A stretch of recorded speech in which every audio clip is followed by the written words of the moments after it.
Morning. Good afternoon. Can everybody mute, please? Yes, our understanding was how we present yes, in our methodology is different things. One thing is more about Hello? organization of Anne, can you hear me? I can hear you perfectly, yes. Yeah. Okay. already implemented, and I think we now have a few. All right. Good morning and good afternoon, ladies and gentlemen, to this webinar on agribusiness incubation and acceleration in sub-Saharan Africa. That's one point. This is One for us. It's a really webinar which is part of a series of webinars yes, maybe based on a study that was commissioned by the Food and Agriculture Organization of the United Nations together with the African Union Commission. And the study was conducted by the Agripreneurship Alliance. So this webinar is part of a series that we are organizing. This, in fact, is the second one. The first one was held in Southern Africa. So we are having this second one. My name is Mark Finn. I am Agro-Processing and Investment Specialist with the Food and Agriculture Organization of the United Nations. And I'll be the moderator for the next 2 hours as we discuss interesting issues on agribusiness incubation in sub-Saharan Africa. We have quite a number of people who have registered for this webinar. I see that more and more people are joining. In fact, we have over 188 people who have registered, and they come from a wide variety of stakeholders. We have people from incubation and innovation platforms, incubators, youth-led organizations. We have registrants from academia, development partners, investment banks, sister UN agencies, and also the private sector also is represented here. So we have a rich and diverse array of registrants who are joining this webinar, and it promises to be an interesting discussion for the next 2 hours. Before we proceed any further, I would like to draw your attention to a few housekeeping issues. So please mute your microphones unless you are called to speak, so that we avoid interference from any speaker at any particular point in time. And then you can also send your comments throughout this to our program using the chat feature of this platform. So using the chat, please send your quick comments and questions, and that will help to enrich the discussions. I would like now to take you through very briefly our program for the day. So after these introductory comments, we will have opening remarks. And after the opening remarks, we will have a presentation, a summary presentation of the study upon which this webinar is based. And then after that, we have a panel of 4 who will share experiences on agribusiness incubation from different perspectives. So we have a very rich panel for today to share those experiences. And after that, we will have a question and answer session. So you have the opportunity to make comments and ask questions. And at the end of the program, we will hear about the Food Systems Summit next year. We'll hear briefly some information about the Food Systems Summit, and then we will wrap up. So at this point, I would like to welcome Dr. David Piri, who is the FAO Sub-Regional Coordinator for Eastern Africa and also the FAO representative to the African Union and the United Nations Economic Commission for Africa. He is based in Addis Ababa, Ethiopia, and I would like to kindly invite him to give us some opening remarks. David, please. Okay, thank you very much and good morning, or is it good afternoon here, but I think in Southern Africa, probably still good morning. So good morning to you, Mark. Mark Finn, it was good to see you and also to have you as our moderator. Also good morning, Anne Roland, President of Agripreneurship Alliance.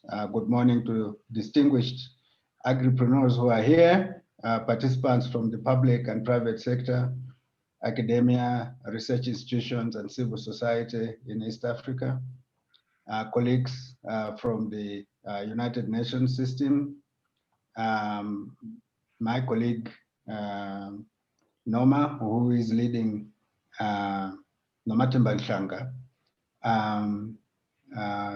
who we call just Noma for people who can't pronounce her full name, who is leading our work in the sub-region in this area. And good morning to all other ladies and gentlemen. It is my great pleasure to join you in this sub-regional webinar on agribusiness incubation and acceleration in sub-Saharan Africa.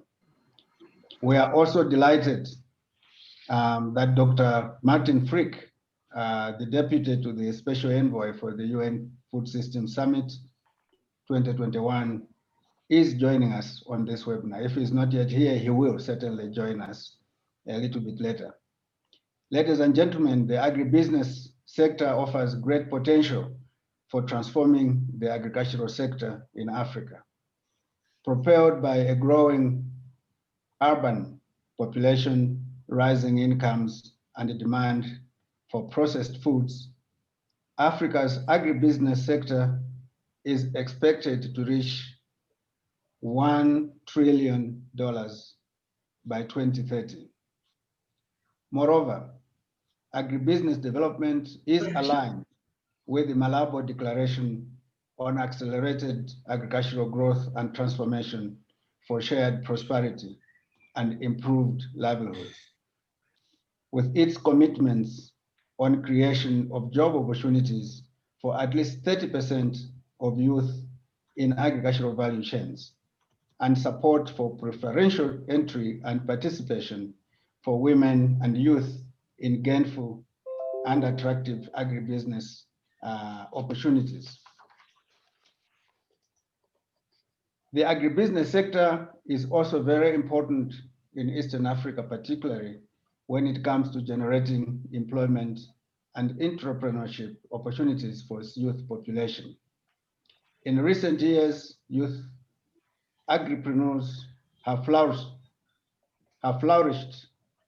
as was shown by the number of youth that participated in the FAO African Union conference hosted by the government of Rwanda in 2018, where a number of college-educated youths indicated that they are in agriculture sector by choice, not necessarily because they don't have other job opportunities. The youth had set up businesses in all nodes of agricultural value chains or providing services to value chain actors through ICT solutions. A number of agripreneurs attribute part of their success to incubation services. Take, for instance, Mr. Eric Mutomi of Stawi Foods of Kenya, who is a graduate from BOP Inc., and Ms. Lovin Kobusinge of Kati Farms Limited in Uganda, who was able to diversify her products thanks to the Uganda Industrial Research Institute. This shows the important role of incubators and accelerators in entrepreneurship development, from the startup phase all the way to supporting established enterprises to scale up. Ladies and gentlemen, it is against this background that FAO has collaborated with universities, think tanks, incubators, and business service providers to undertake training in support of agribusiness entrepreneurs. For example, FAO's collaboration with Cornell University's Making Markets Matter in the Africa region has led to many small business owners receiving executive coaching from experts in marketing, business, and growth strategy. This has empowered them to access investment and finance and tap into domestic and export markets to increase their potential for generating employment for local young people. Further coaching and mentorship for small and medium enterprises has also been provided through the Africa Agribusiness Incubator Network. Moreover, exchange visits for small and medium enterprises have been organized to Songhai Center in Benin and Ireland. Specifically for Eastern Africa, FAO has partnered with the East African community to recognize youth champions in the sub-region and provide capacity development and grants to support their businesses and inspire other youth. Soon, we expect to be rolling out an online course on agripreneurship that we hope will be able to reach many more youth in East Africa and beyond. Ladies and gentlemen, as you may know, many of the businesses in the agri-food sector in Eastern Africa have been negatively affected by the current COVID-19 pandemic. They have also been affected by the worst desert locust invasion in 25 years for some countries like Ethiopia and Somalia, and 70 years in other countries like Kenya, Uganda, and so on. They have also been affected by the recent severe flooding in a number of countries in East Africa. Small and medium agro enterprises in Eastern Africa have been disproportionately affected by COVID-19 containment measures. So while we do realize that COVID-19 is a health pandemic, and all efforts must be made to make sure that people survive, sometimes the containment measures themselves have been detrimental to the food security situation of some of our citizens. For instance, most of them have had to suspend their operations due to lockdown restrictions, with ripple effects on their employees, suppliers, as well as customers. Given the size of their businesses, most small and medium enterprises do not have the financial reserves to cover operational expenses such as rent and wages when not trading. In some instances, their informality means that they have not benefited from the various government stimulus packages where these exist. In fact, in many of our countries, there have never been any stimulus packages at all. Consequently, they need our support now more than ever to harness their potential so that they continue to play a critical role in the food security and growth of economies in Eastern Africa. That is why the topic of our discussion today is pertinent. We need to explore how incubation services can target these affected enterprises and help them build back better. More broadly, let us consider how agribusiness incubation can help create an effective innovation and entrepreneurship ecosystem that enables the startup and growth of innovative enterprises towards a competitive domestic agricultural sector. Since business incubation and acceleration initiatives are relatively new or absent in some of the countries in the sub-region, especially those emerging from conflicts, I'm excited that this webinar will present key findings from a study of agribusiness incubators across the African continent and identify opportunities for strengthening the incubation environment on this continent. In particular, I do urge the presenters to share experiences on incubation models that foster inclusion and that have demonstrated good development impacts. Ladies and gentlemen, I just want to assure you that FAO remains committed to collaborating with incubators and accelerators in the region in advocating and supporting policy reforms that ensure that small and medium enterprises fulfill their potential as drivers of sustainable food systems and economic growth in Eastern Africa. With that, I'm pleased to welcome you again to this webinar and to thank you for your kind attention and wish you successful deliberations, and talk to you later. Bye-bye. Thank you very much, Dr. David Perry, for those remarks, which beautifully sets the tone for our discussion this morning, this afternoon. I particularly like the phrase that you used, that the youth are in agribusiness, in the agribusiness sector by choice. They are not forced to get in there. They are in by choice. And the importance of agribusiness incubation to this decision by the youth to get into the agribusiness sector is emphasized. So that is really important. And in the discussions, we will be hearing more about how the youth can get into agribusiness through incubation. You also highlighted the effects and impacts of COVID. This is something that we will also hear a bit more from our panelists later in the program. So thank you very much. Before I invite Anne to give us a presentation on the study, I want to point to the objectives of this webinar again. Essentially, we are using this webinar to share information on the preliminary findings of the study, which was conducted. And through that process also, the second objective is to get some form of validation from you on the findings of the study. And importantly, we are interested in getting your views on a concrete program going forward. What should we do to accelerate agribusiness incubation in Eastern Africa?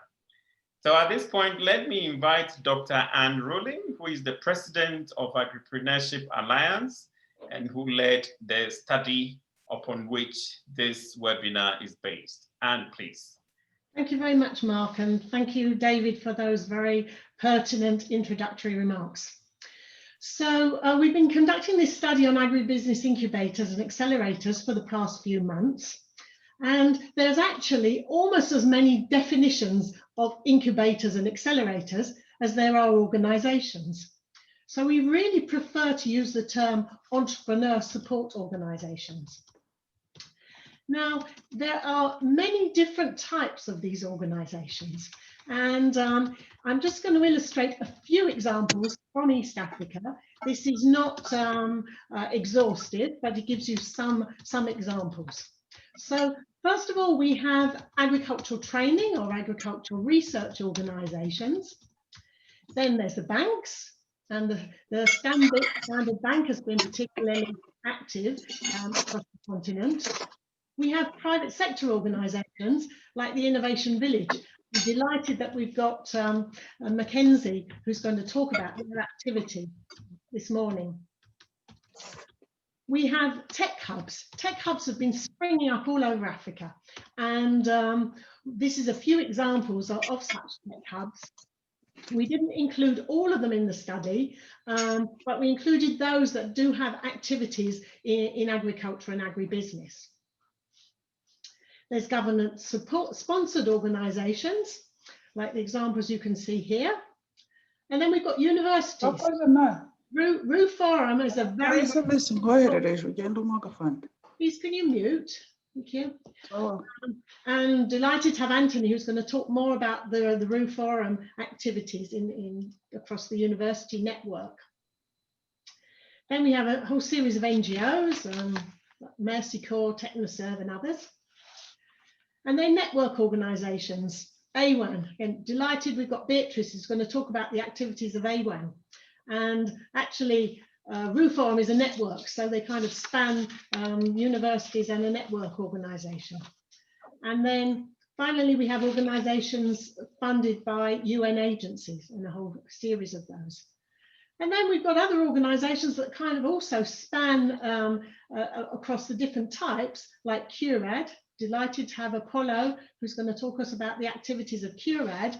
And that is both a private sector organisation and linked to Makerere University. So we can see that through these main types, we also have organisations that are across the different types. Now, if we look at where these organisations are located, and here they're just the ones with the headquarters in Africa, we can see that 5 countries are particularly active: South Africa, Kenya, Uganda, Nigeria, and Ghana.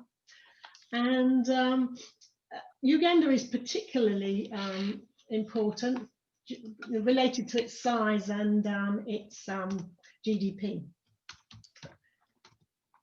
But if we look then at those that are focused only on agribusiness, the top 5 still stay the same, but we see the increasing importance in East Africa, particularly Uganda, Kenya, to entrepreneur support organisations focusing on agribusiness. So I'm just moving on very quickly. I want to make the most time for the discussion and the input from our panelists. So from the study, what are some of the gaps, the opportunities, and some of the potential actions? Well, the first area is agro-processing and entrepreneurship. As you well know, agricultural exports in Africa are dominated by primary exports of unprocessed products. And only about 20% could be classified as processed goods, and many of those still are lightly processed. This lack of processing leads to very high levels of food waste on the continent, which has a very big environmental impact. And this more value-added processing is really needed for Africa to spur future economic growth and capture more value. But there's some barriers in getting there. We found that only 10 of the entrepreneur support organisations out of the 300 that we've mapped have food technology pilot processing facilities. There's 3 of them in Uganda at CURAD, and Apollo will tell you a little bit more about that later. The Uganda Industrial Research Institute, and also the Food Technology Department at Makerere University. And then in Kenya, we have the KIRDI, the Kenya Industrial R&D Institute. But this is about it. So, how can young people start agri-processing and capture a bigger part of the value chain without a pilot plant? Now, the FAO published last year a very interesting report on agripreneurship across Africa, stories of inspiration. And there was 12 entrepreneurs who were featured in this report. And a couple of them really developed their business through these pilot processing facilities. So Eric from Starry Foods, that David already mentioned, he's producing value-added plantain flours and nutritional products. And he got early-stage technical supports from KIRDI in Kenya. And Lovin, that, as David also mentioned, developed this very innovative new product, fish sausages, used the processing facilities from the Uganda Industrial Research Institute, and they wouldn't have been able to start their businesses without this. So we really need more pilot processing facilities. Most food science departments in universities provide theoretical training, and what African food entrepreneurs need is really practical knowledge in processing technologies. Now, whereas it's rather expensive to set up a pilot processing plant, you know, you're talking probably about $1 million, what it would be easier is to set up experimental kitchens. And this can be used to develop innovative products based on local tastes, to develop healthy processed food with local ingredients. We're not talking about junk food, but we can have really healthy processed food. And then the third area, and the challenge, is that in the global north, new production launches of food products are often manufactured by contract packers. And this is both for SMEs and also for big food companies. Then don't need to invest in the equipment and the facilities, they can go to contract packers. But there's really very few of these across the continent, except in South Africa. So this is a further barrier to getting started. Now, coming on to the whole aspect of capacity building, there's a series of needs and opportunities. Firstly, the knowledge on agricultural value chains and supply linkages to get more information on the opportunities that are available. And FAO with Market Matters is organising a training right now for SMEs and business development service providers. So they've got about 25 young people with businesses following this training right now, and this is extremely important. The second area is food safety knowledge and labs. There are very few laboratories that can do these kind of measurements and also do certification, which is really important for the expert markets. Then the next area is around nutrition knowledge applying to food processing to produce these safe and healthy food products. And I was absolutely delighted a couple of weeks ago to see that the Food and Nutrition Division of the FAO had put out a launch for proposals for universities in sub-Saharan Africa to collaborate on piloting a new course in food nutrition and food systems. Then there's also a gap with solid agricultural training combined with business training. So on the one hand, you've got quite a lot of agricultural institutes that are only providing agricultural training and not business training. And then private sector organizations producing business training, but not linking it to the agriculture. So, you know, there's a huge opportunity here, and the Reform Incubation Program with universities in East Africa, but actually across the whole of Africa, is extremely important. And there's also programs organized by the Israeli government for one-year internships on the Israeli high-tech farms, the African Development Bank Enable Youth program, and various different pharma organizations. But this whole notion of agriculture as a business and not as just as a default occupation. Then to capture the huge potential in ag tech, this is hampered today by the lack of software engineers, especially in advanced coding like artificial intelligence, etc. We've seen that some incubators had to start their own coding schools. The World Bank with the US International University in Kenya does have a coding program, but it's really important that African universities develop programs in advanced coding to capture this potential of ag tech that has only been further fueled by the COVID-19 crisis. Then there's a lack of manuals and training for managing agribusiness incubators. The InfoDev manuals from the World Bank are extremely good, but they date from 2011, and there's very limited information on the African context. AIM does provide training for incubation management. Raise Corp in South Africa has done training. A new one is Impact Amplifier in South Africa. They're setting up a digital platform which helps organisations manage customized incubation and acceleration program. And there's a new online course running. Can you mute, please? And the African Management Initiative. Then there's also a lack of agribusiness programs focused on women. And delighted to have Beatrice with us, and she's going to tell us about the really important work that A1 is doing across Africa. There's the African Women Innovation and Entrepreneurship Forum, and Market Matters has also organised agribusiness training.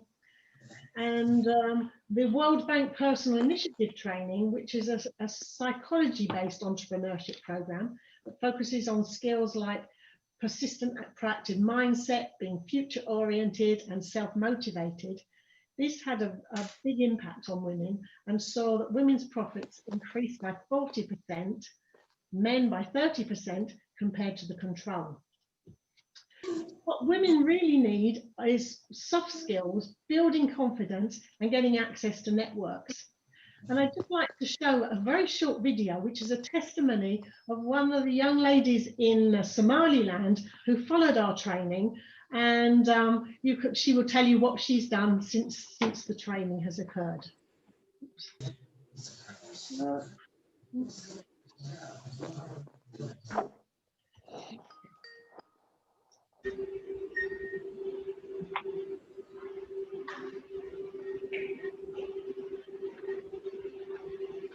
My name is Amina Abdi Ali. I live in Hargeisa. I currently work at FARO, FARO Foundation in Department of Agriculture.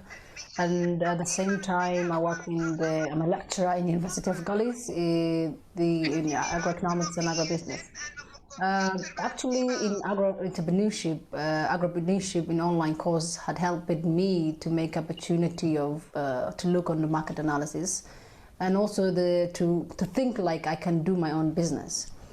And what we do was like we work it at a team, and we talk about how can we develop in the market in Sheikh. At that time I was in Sheikh, I was living in Sheikh. We were a team, and we talk about what does the market need, how can we influence the market, and how can we work on the market at the same time to help their supply and their demand to meet the same, at the same level, an equilibrium level.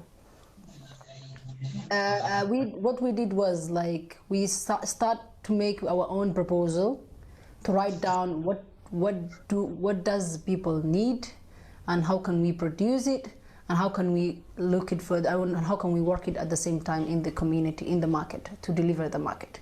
We make our own farm near Sheikh, and then we produce our own tomato, so that at least the tomato is the first thing people think about when they are cooking every day, the daily basis. So that we try to produce in tomato and to bring every day in the market. And we stop it like through transporting, and we look at how can we take out the transportation sector and then just only deliver at the local market. That would help us to pitch our own proposal in Agro-Business Alliance. And what we did was like it helps us to make our public speaking better, and at the same time to work it in our teamwork was very, very strong, and we work it so that at least we can get our own profit at the first year. And that was helping us in Agripreneurship. And right now what I'm doing is I'm trying to deliver the knowledge that I have been learned to universities and to our smallholders business, and at the same time to whomever I see in my entire life I will work on, and I will try to tell them, make your own business, work your own proposal, make it financial, and work for it for your entire life. Thank you. So, as you certainly know, horticulture is almost non-existent in Somaliland. So I think this message from Amina is very inspiring. Just giving that boost of confidence, you can go on to do great things. So just in conclusions and some suggested actions, well, there are over 300 incubators, accelerators across sub-Saharan Africa, over 120 with a focus on agribusiness, but it's relatively recent.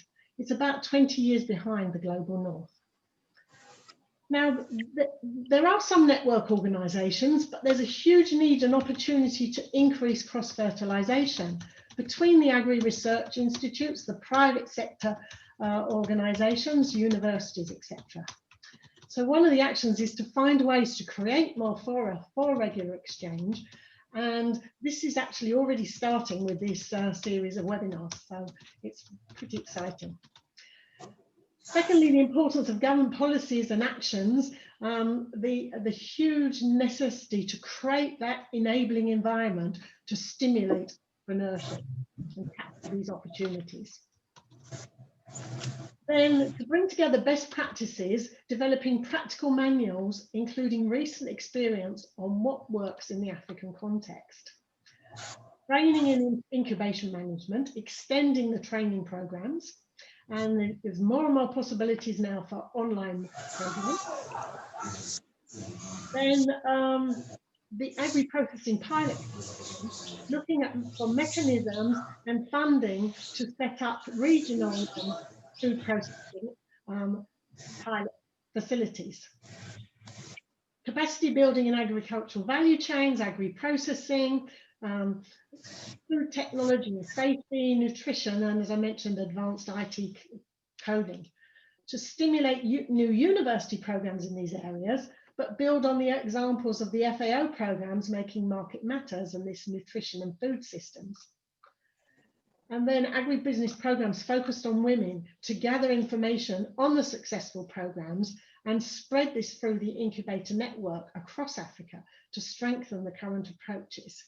Because many of these organizations say they are focusing on women, but when you look to see what they're actually doing, you don't find so much. So how can we really spread the best practices and reinforce this whole area? So that was a very, very quick resume of some of the findings of the study and some of the potential actions. And so I'm going to finish there and back to you, Mark. Thank you very much, Anne, for that quick overview of key findings of the study. And I think this also provides us with sufficient information as we move into the next segment of the program. Let me at this point remind our participants to please mute your microphones. Please mute your microphones. And when we get to the question and answer session, you are called, then please, you can turn on the microphone and speak. So Anne's presentation has highlighted a number of things. I'm not going to go through all of them, but I think we noted that there's a wide range of agripreneurship support organizations, and that we have a high concentration of these organizations in a few countries. An important issue also has to do with the lack of pilot facilities for agri-processing and entrepreneurship, and the need for capacity building on various issues, as well as specifically training in incubation management. So these are some of the key issues that Anne has touched on, and I'm sure that in the next segment of the discussion, that is the panel discussion, some of these issues will come up. Let me at this point introduce our panelists to you. So first we have Mackenzie Spencer. She is Ventures Manager at the Innovation Village in Uganda. The Innovation Village, as the name suggests, is set up deliberately to grow innovation, simply put. And so we will be hearing more from what they do from Mackenzie. Then we have Apollo Segawa from CURAD. He is the Executive Director of CURAD. CURAD is the Consortium for Enhancing University Responsiveness to Agribusiness Development. They are also based in Uganda. And essentially, the main aim is to produce innovative young entrepreneurs and agribusiness leaders on the continent. So we'll be hearing more from Apollo also on what CURAD has been doing. Then Anne mentioned the women and the specific needs that women in agribusiness have. So we are happy also to have Beatrice Gakuba, who is the Executive Director of African Women Agribusiness Network. The headquarters is in Nairobi, Kenya. And as the name says, I mean, they are there to support women agribusinesses. And so we'll be hearing from Beatrice as well. The last but not the least, we have Dr. Anthony Igeru, who is the Manager of Training and Community Development at RUFORUM. RUFORUM is the Regional Universities Forum for Capacity Building in Agriculture. So they are actually a consortium of 126 African universities and operating in 38 countries in Africa. So they also support innovation and incubation. So we will be hearing from Anthony on what RUFORUM has been doing and how it supports the topic under discussion. So at this point, let me first go to Mackenzie. Mackenzie, we have a large number of participants in this webinar, some of whom may not have heard about agribusiness incubation before or are not that much familiar with what the whole term agribusiness incubation is. In fact, in one of the discussions we were having, someone said, when he hears incubation, he's thinking about chickens and some hatching of eggs. So please, I want to come to you to just tell us a little bit about what is agribusiness, what is incubation, why is it important, and when is it useful, and for whom is incubation also useful? Mackenzie, please. Yes, thank you, Mark. Thank you for having me this afternoon. It's very important when talking about incubation that we have this clear definition of what it is. And that comes down to understanding what the difference between an incubator and an accelerator are, because often the terms are used interchangeably, which is not accurate because they're both, of course, programs designed for supporting entrepreneurs and startups, but have very different purposes. And so when I'm explaining the difference to people, I like to reference the life cycle of a human as a really easy way to determine what program is the best fit for a startup. So thinking about incubators, they are really designed to support a startup from infancy through childhood to adolescence, with adolescence being that development and testing of an MVP, a minimum viable product. So anything leading up to that point is where an incubator is really designed to support startups. And then beyond that point, once a startup has that MVP, and an accelerator is designed to carry that business through adulthood into maturity. So those are the key differences of what startups are supported with each program. The other key difference is an incubator is more customized, less time-bound, much more of a longer-term program that's really designed to come and side by side with a startup to carry them forward, taking their idea, bringing it to life, and really testing it. Whereas an accelerator is typically, it's time-bound, shorter time frame, 3 to 6 months, and is an intensive with, key milestones to get to the point for further investment. So that's what we think. That's how we think about the differences between the program. But specifically with incubators, they can include everything from ideation, testing, as I've mentioned, and just business development in general, and how to create a strong value proposition, and how to pitch the business, and all of those other aspects of business operations.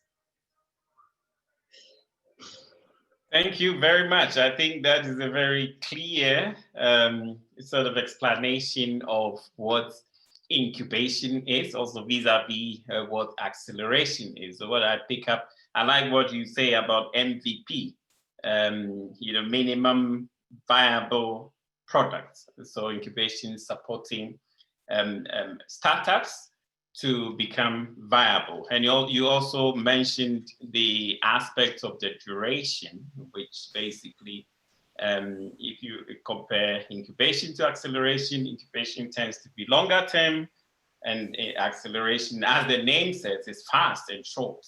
So thank you very much for that explanation. Now let us come to what you do at the Innovation Village. Can you explain the background to Innovation Village, how you work, and importantly, issues on sustainability? What is your vision of the long-term sustainability of the incubation in Africa or Eastern Africa, as the case may be, please?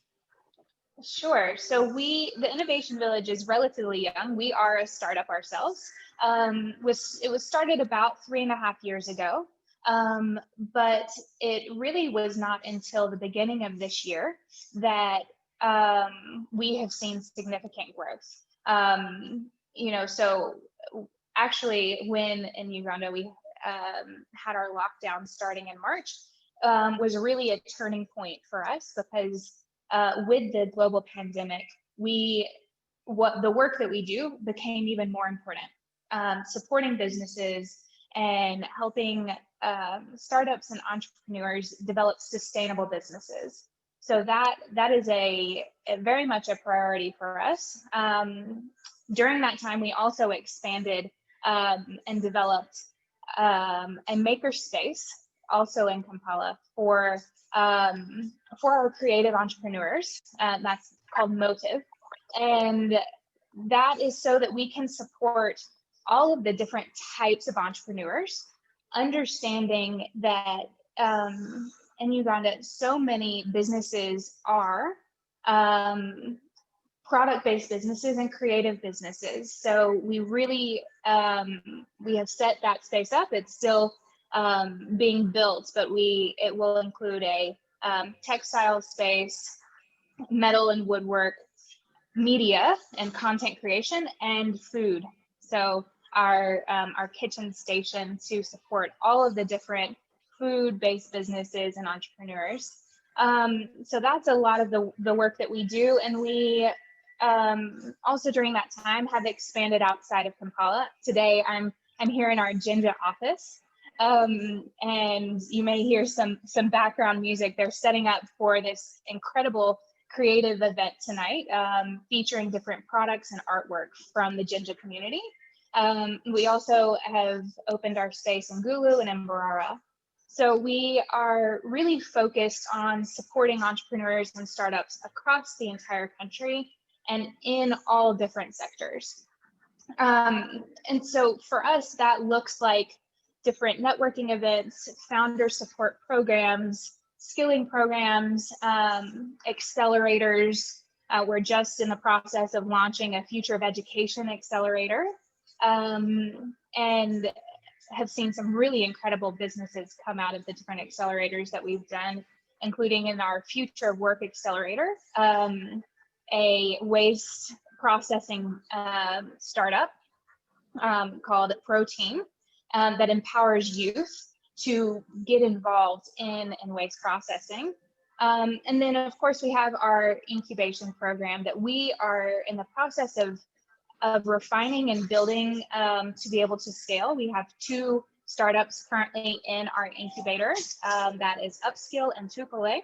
So Upskill is a skilling business, but also, so Tukule is a linking platform for informal workers vocational service providers, technical service providers, linking them to job opportunities. So our incubation program is really designed to do all of those things that I mentioned in describing what an incubator is. And as far as sustainability goes, it's very important to us that while right now we are primarily funded through grants through the MasterCard Foundation, we are also building other revenue generation streams so that we can sustain the business. So we have the 97 fund that is designed to support the 97 out of 100 startups that apply to different programs, but aren't the 3 that are selected for funding. So that is our primary goal in supporting startups is supporting the 97 that need very little to and have incredible ideas and need very little support to achieve those dreams. So we've got sustainability, as I mentioned, is incredibly important to us in our business, but also instilling that mindset in all of our entrepreneurs. Okay, thank you very much. I mean, it is clear that you are indeed an innovation village. There are quite a number of innovative services that you are offering to different categories of stakeholders. And I also like what you say about the 97 out of 100 startups that need support that you are also targeting with some of your services. Thank you very much. Before I bring in the others, I want to also touch on something that Anne mentioned in her presentation, the limited opportunities for training for agribusiness incubation managers. We understand that some of your staff have participated in a recent village capital training. Can you tell us a little bit about that, please?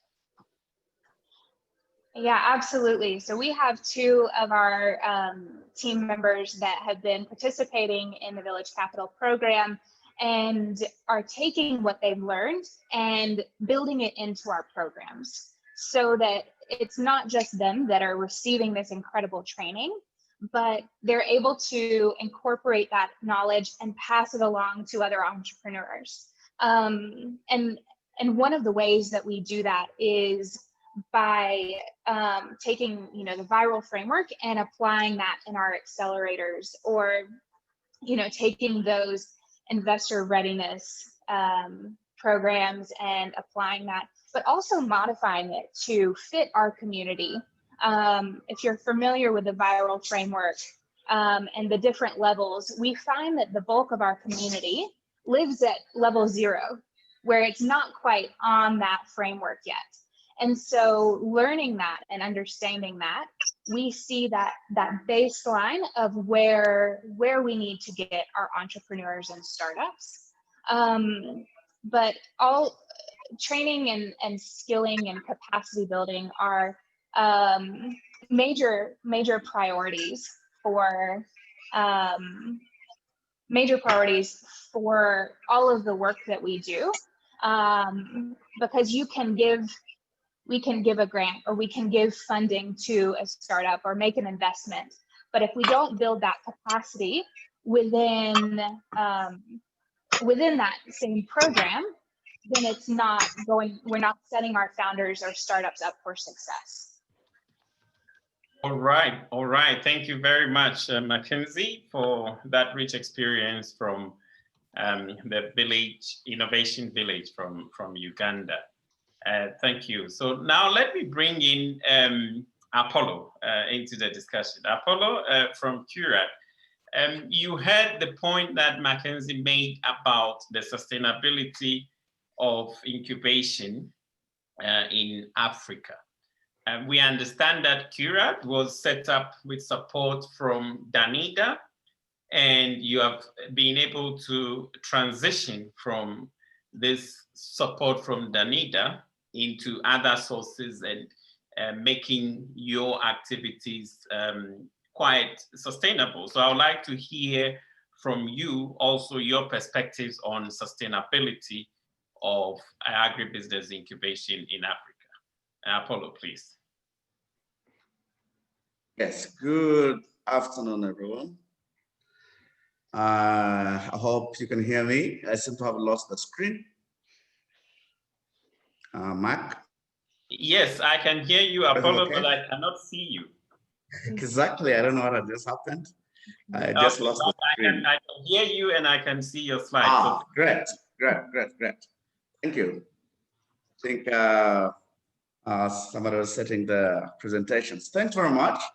Mark, nice to see you after a while. Last we had an activity in Ghana. I think that's the last time we discussed incubation. Yes, my name is Apollo Segawa, Executive Director at CHURAD. I want to run you through as quickly as possible our story in ensuring we run and manage one of the sustainable incubators running in Uganda. And I will take you through on what I think are the best practices that need to be put in place to ensure a sustainable incubation ecosystem. Yes, yes, thanks very much. CHURAD was conceptualized way back in 2009, but started in 2011 as one of the 6 incubators under the UniBrain program that was supported by FARA and UniBrain, which is a supported program. So it was one of the 6 incubators that was started under that program. We had partners incubators in Kenya, Zambia, Mali, and Ghana. So CHURAD is a consortium for enhancing universal responsiveness to agribusiness development. And it's a company limited by guarantee that was started by Makerere University, NARO, and Newcafe as a founding organization. CHURAD, as I just indicated, was kickstarted by that grant from the NIDA through FARA and the UniBrain program. Just a little more on CHURAD. We have been, we were voted the best incubator in Africa for the last 3 years by the Africa Agribusiness Incubation Network. And we are recognized by by the Global Incubation Framework as one of those incubators that are trying to deliver sustainable incubation to youth across Uganda. Yes, incubation management requires a professional and diverse board to give guidance to management to ensure that you do the right thing. People on the board with advanced experiences and skills bring that to the incubator to ensure that the setup is run sustainably from the start. We have at CHURAD what we call a technical working committee. This one supports management on a monthly basis, reviewing the work plans and the activities that need to be undertaken, and it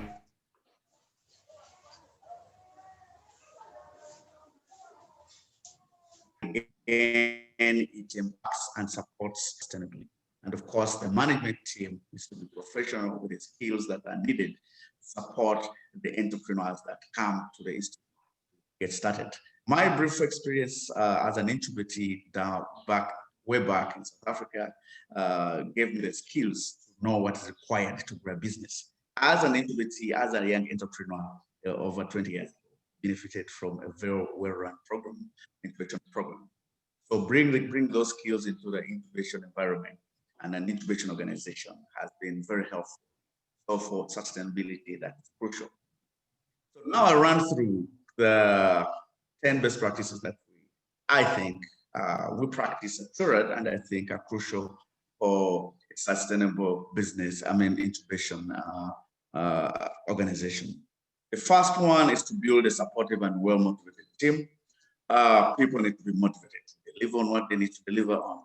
And if there's no motivation for the staff, to ensure they focus on the work of supporting young entrepreneurs, then issues of sustainability can never even come to the fore. So that is a core part running a sustainable innovation system.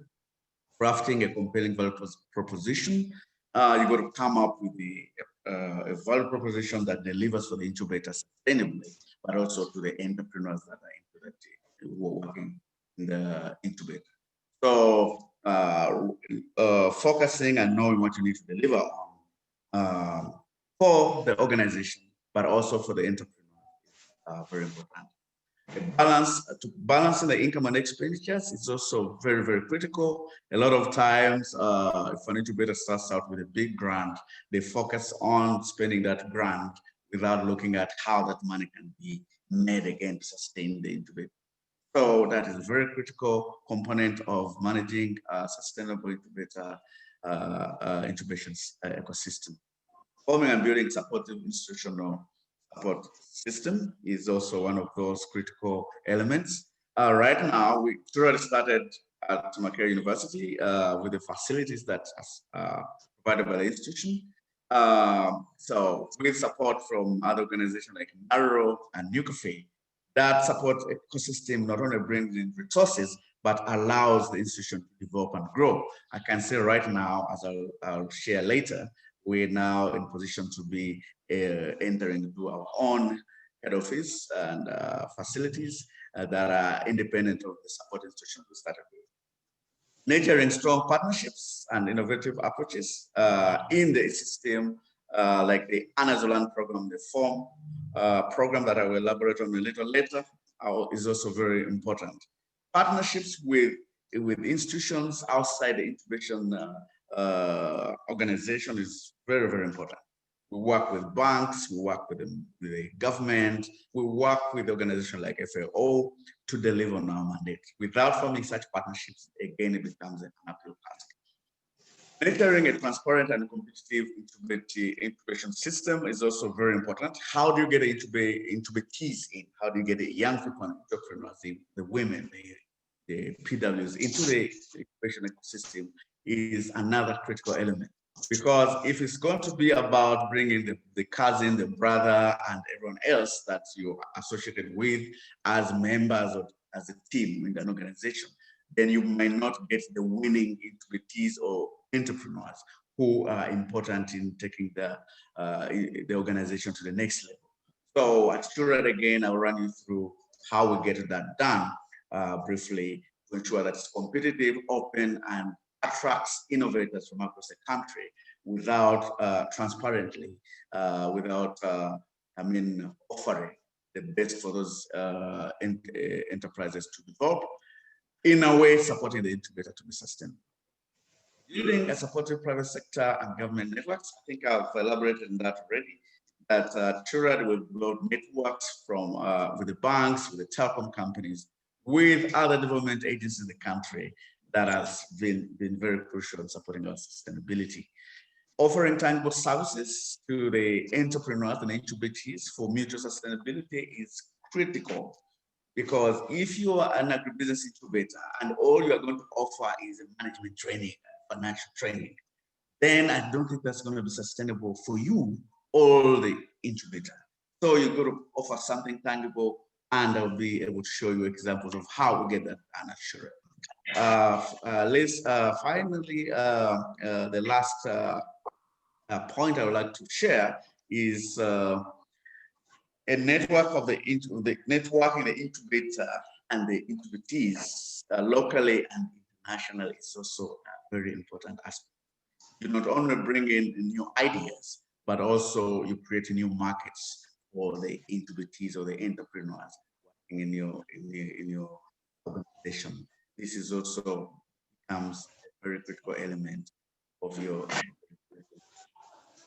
Yes, I started with a board. This is the board at Shurat. Here we have professors, we have business people, we have experts, finance experts, and we have policy analysts. So we have together a very broad knowledge, body of knowledge that we can draw from, even legal, to ensure that whatever we do properly and sustainably. Okay. Yes. Apollo? Yes. Yeah, thank you. I mean, thank you very much. We are a bit under time pressure, so let me jump in here at this point. Yes. With, you know, first of all, thank you for sharing the sustainability principles. That is very important for agribusiness incubation, how to be sustainable and to continue to provide long-term support and services to SMEs, agri-SMEs, and provide hand-holding services and so on to them. So that is very important that you share those experiences. But I want to bring your attention to something that Anne said in her presentation. Basically, the lack of or limited number of pilot facilities that provide such services, especially for agripreneurs and agri-processing, for agri-processing for young people. So I understand that you do have such a pilot facility. I would like to hear a bit more about how you operate that and why you think we don't have as many in East Africa. Thank you very much, Mark. That's, I think, the pictorial we just so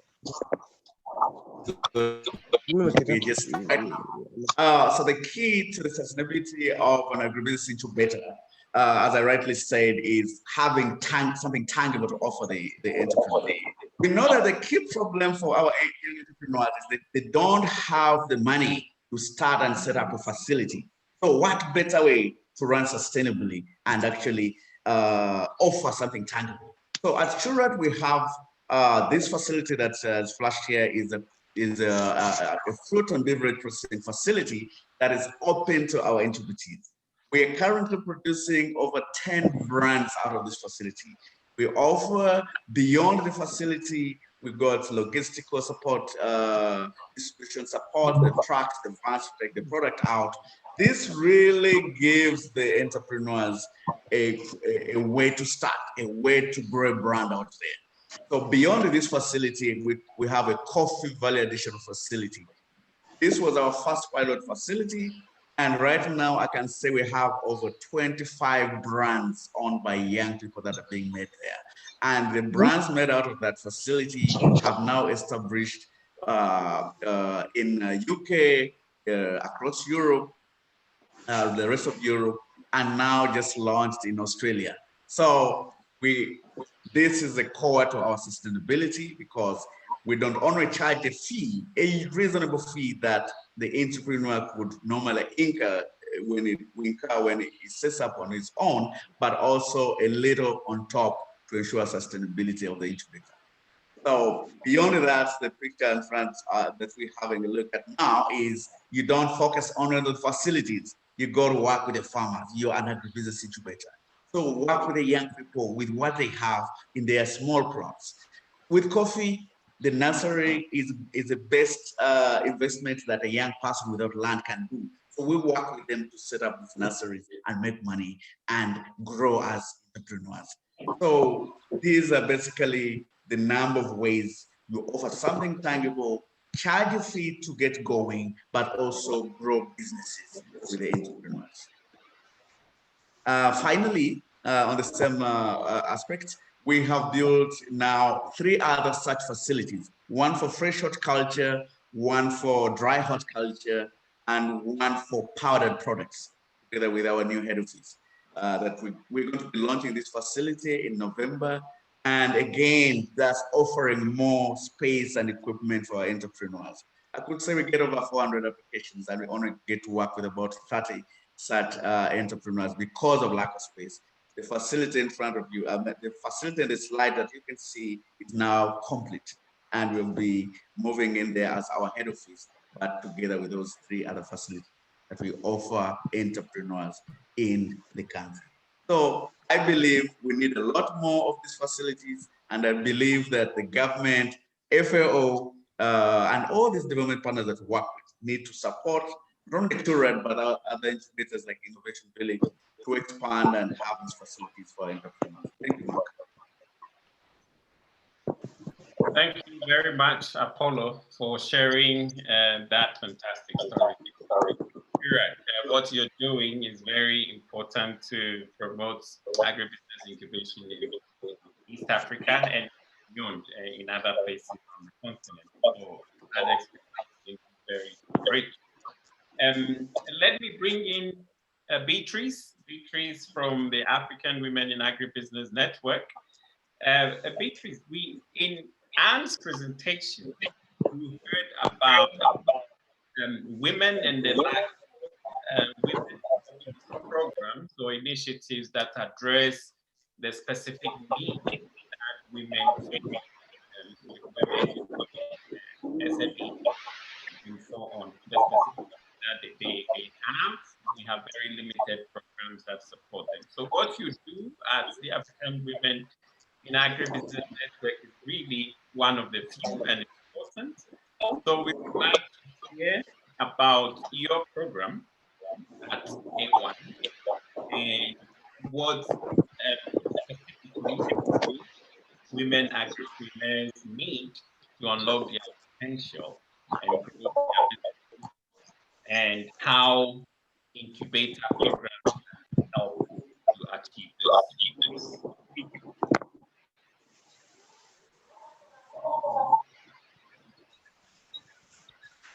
Thank you very much, Mr. Moderator.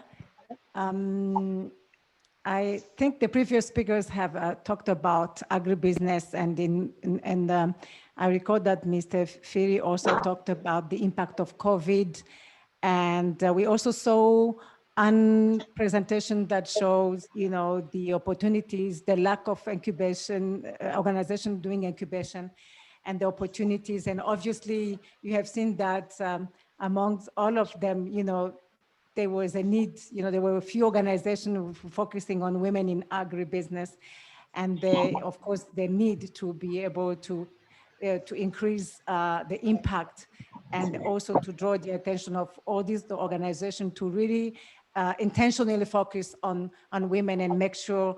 I wish we had information on how many young women participated in those incubations. So I think One Africa comes into this ecosystem to be able to really bring attention and on focusing on women, taking into account that 70% of the labor in agriculture is still by women, and there's still tilling the land with a hand hoe. So I don't know how much incubation can add to that if we don't change that situation. So this is why, where, and how One coming into this ecosystem of agribusiness. And I will share quickly what we do at One Africa. Video? Yeah. Yes. Yeah.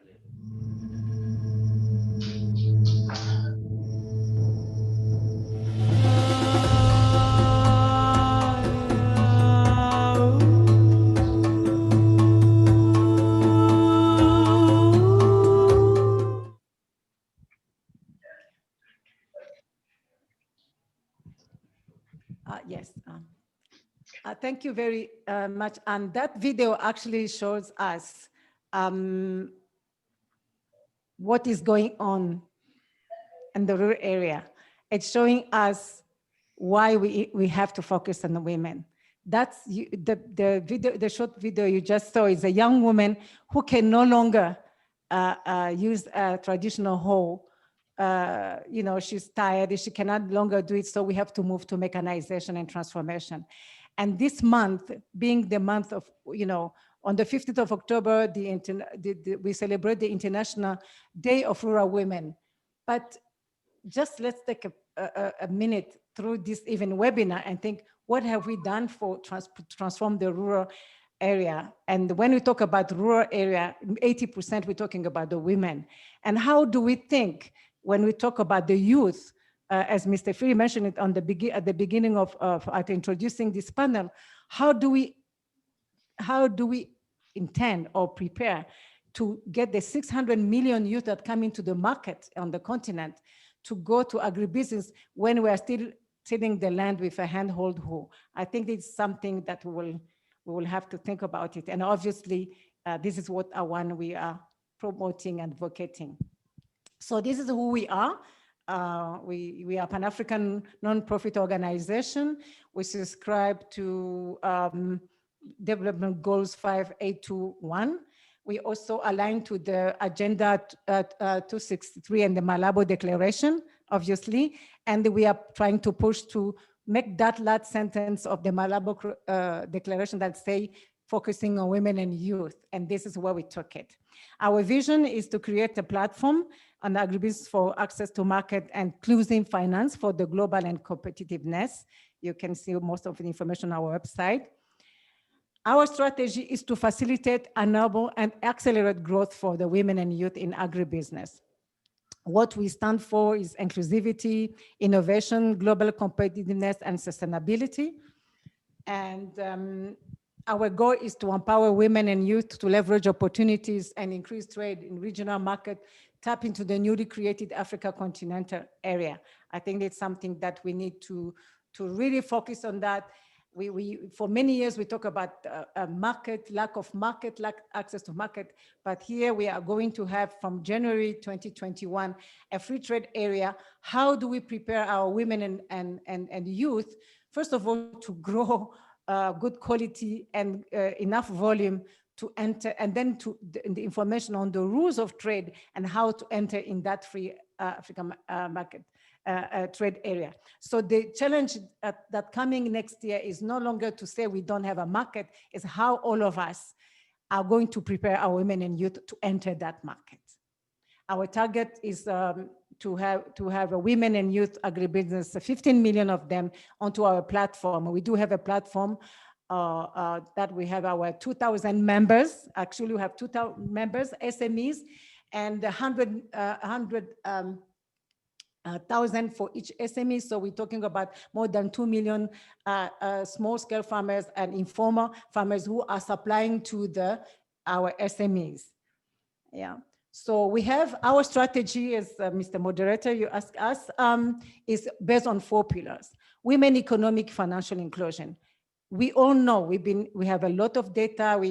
As far as I can remember, my 27 years career in international development, we've been talking about women financial inclusion. We went for microfinance, but when we start talking about women and businesses, it becomes a different issue. If it's microfinance, you have a lot of organization into that sphere, financing microfinance. When you start, upgrading a bit, graduating a bit to formal businesses run by women, and then there come the issue of access to finance. Conventional financial institutions or financial lenders will not lend to the women because they don't have guarantee, they don't have access to land, which could use as guarantee compared to their male counterparts. So it is a very important thing. But not only access to finance, but the financial literacy itself.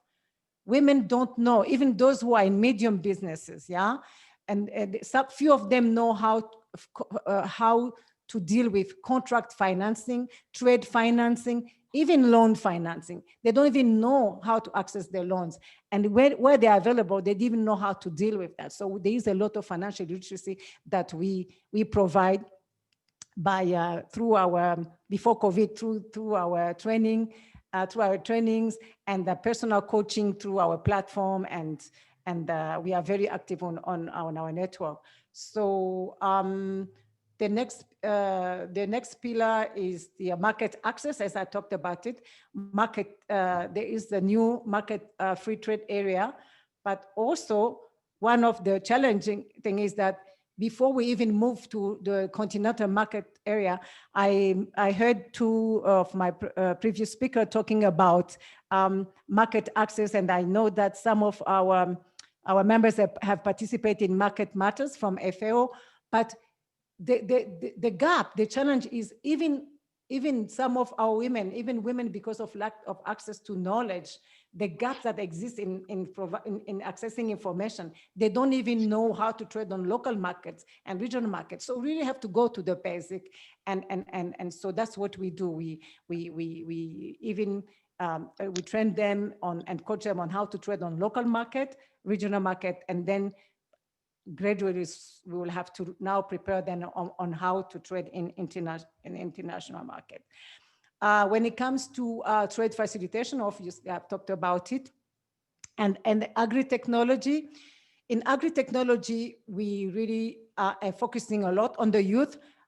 Among our membership of 20,000 SMEs, 40% are young people under 35. So this is why we focus a lot on agri-technology, because they are the ones who are changing the way agribusiness is being conducted on the continent. I will talk about it when I go to what the COVID was, the impact on our businesses. So it's very important that agri-technology is very, very important. We have to make sure that the governments and the development partners really focus on agri-technology, because this is the ones that are going to attract the young people to embrace the agriculture sector.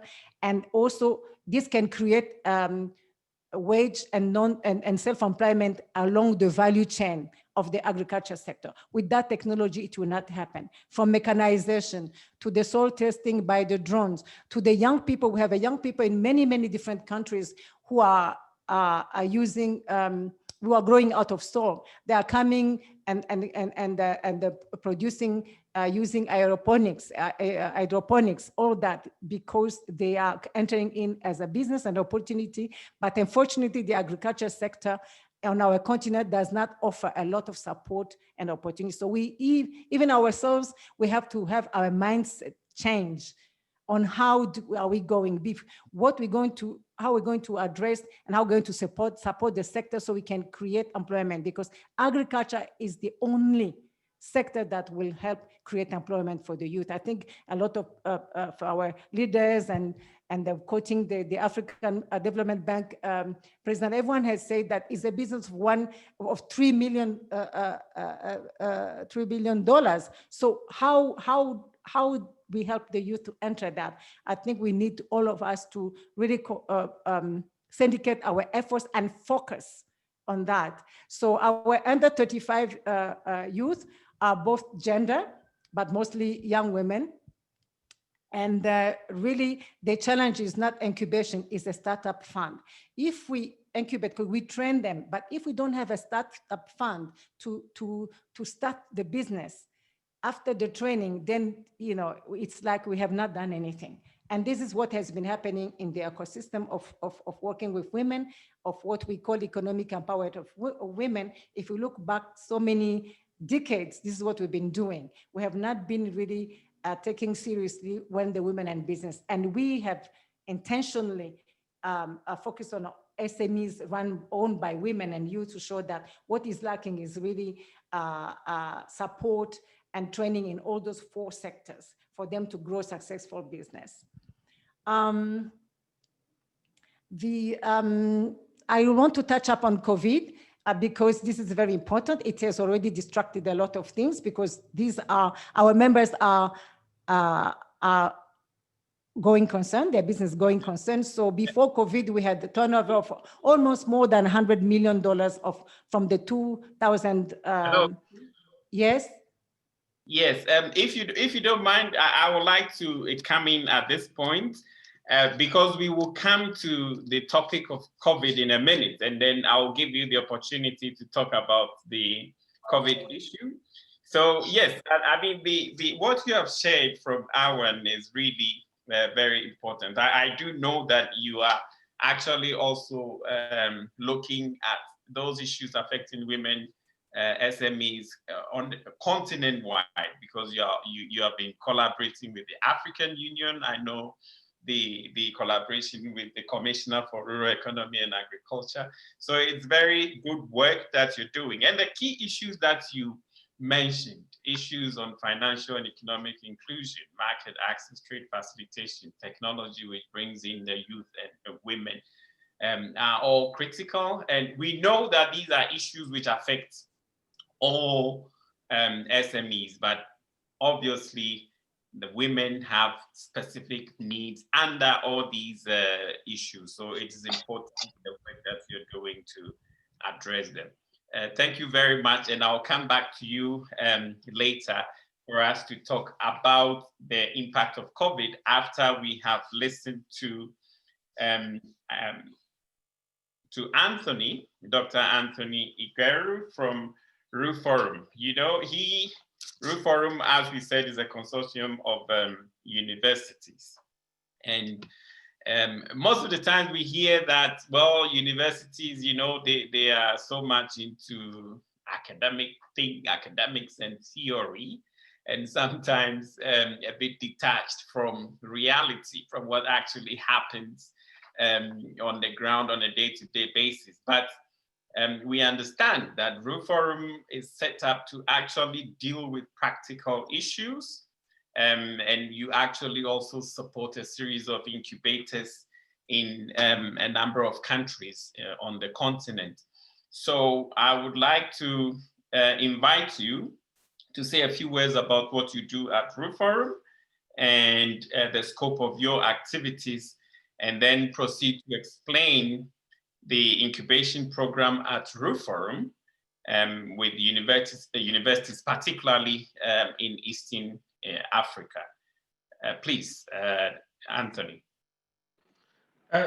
Thank you very much, and good afternoon to all colleagues, panelists that have been here today and those that have accepted, but also the audience, because without the audience, then we would not really be here.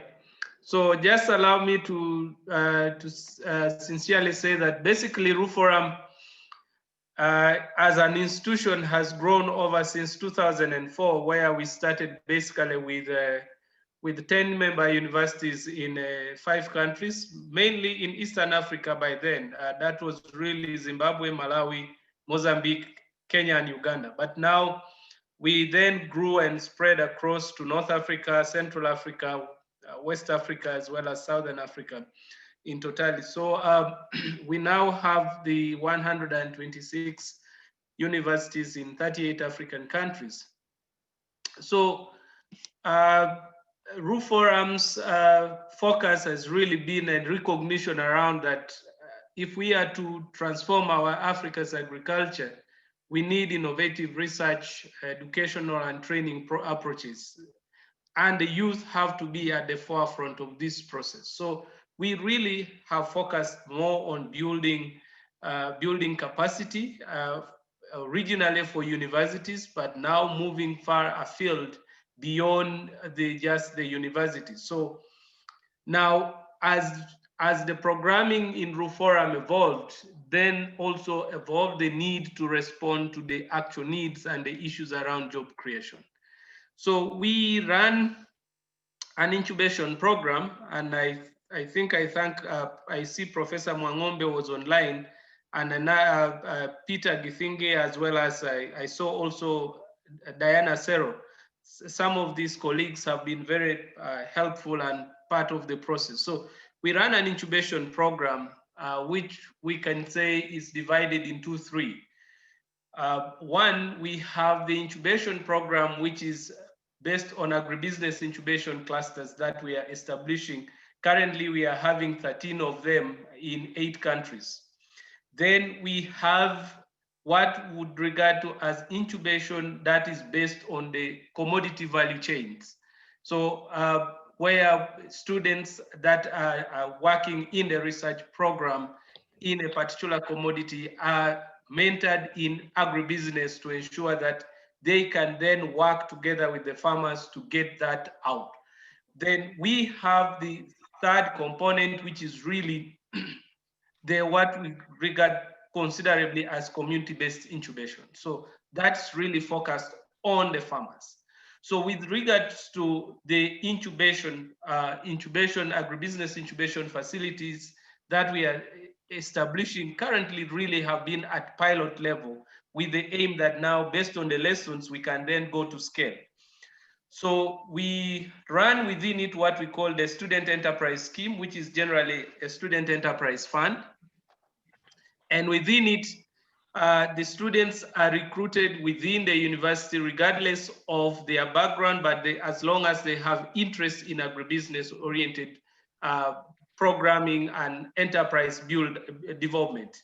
So they go through the processes, and then we invest in them up to a maximum between 2,400 to 4,000 US dollars as part of them piloting and trying their ideas while they are still on campus. So they have the opportunity to grow that business and move with it out when they leave. When they are leaving the university, they go with their enterprise, with their business ideas as well as their enterprise. They can continue to work within the university, but for a given period of time.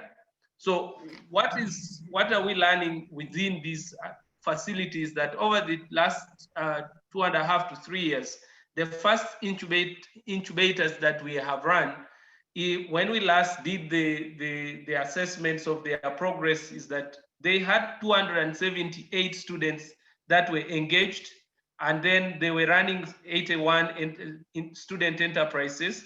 But what is interesting is that these student enterprises had employed 209 people. So in total, that brings to a participation of about, close to 490 people engaged in this process. So it is interesting that within the processes and the precedents of the universities, if we support the students dedicatively, and if we continue to invest in them and guide and program them and also provide some resources for them, one of the speakers has already said, it is important to invest in the capital processes because the ideas are good, but they need to be translated, they need to be actualized.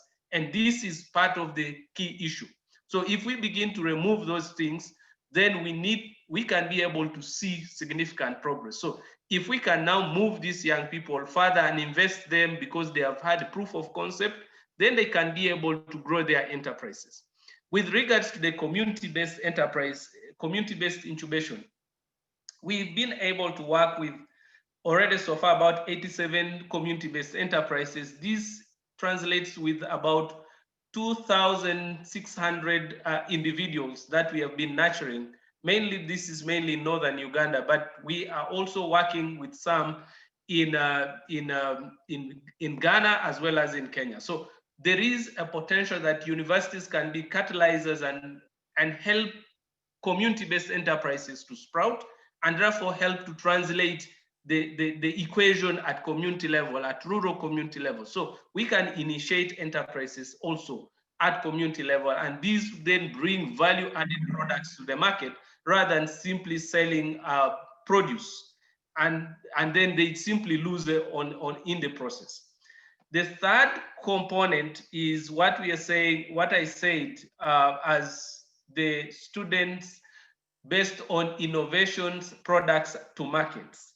What we realized, and based on the feedback of our students that we support at the RUFORAM, from the RUFORAM Secretariat, is that they had good ideas, but they felt a bit frustrated that they would simply leave these ideas in the shelf after their dissertations. So they requested that can they be given opportunity to pilot these ideas, to translate these good recommendations from their research into products, and they can take it to the market. So we started with this process, and now we have financed about eight of those potential innovations products to markets, and we've invested about $40,000 in that process.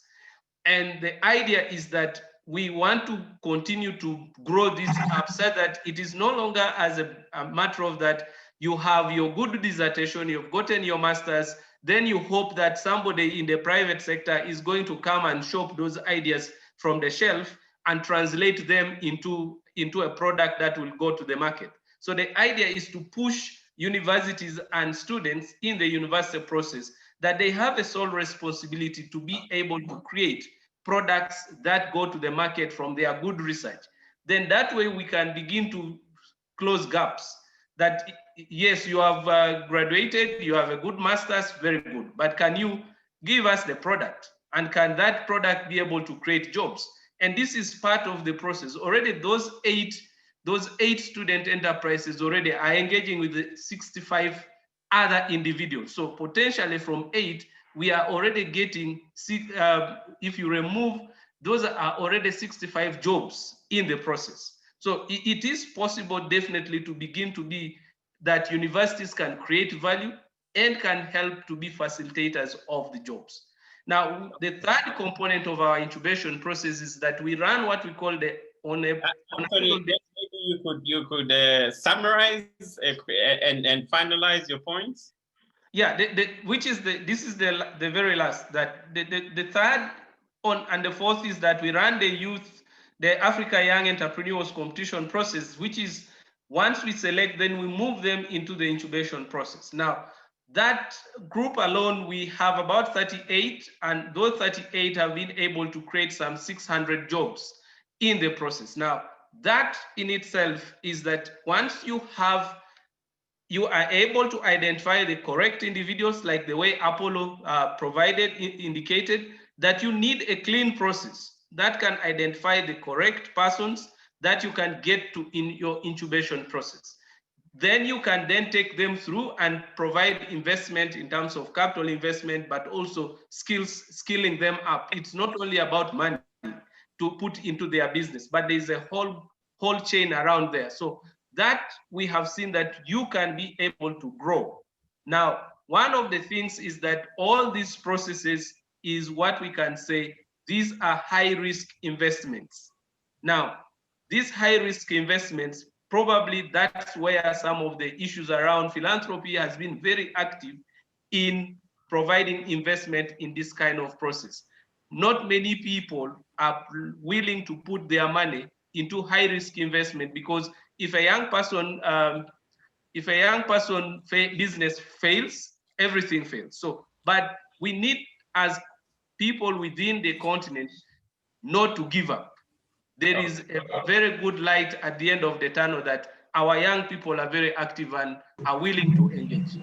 All right, Anthony, thank you very much for sharing that experience from Forum. I mean, I think clear that we need more of such support from this network of universities.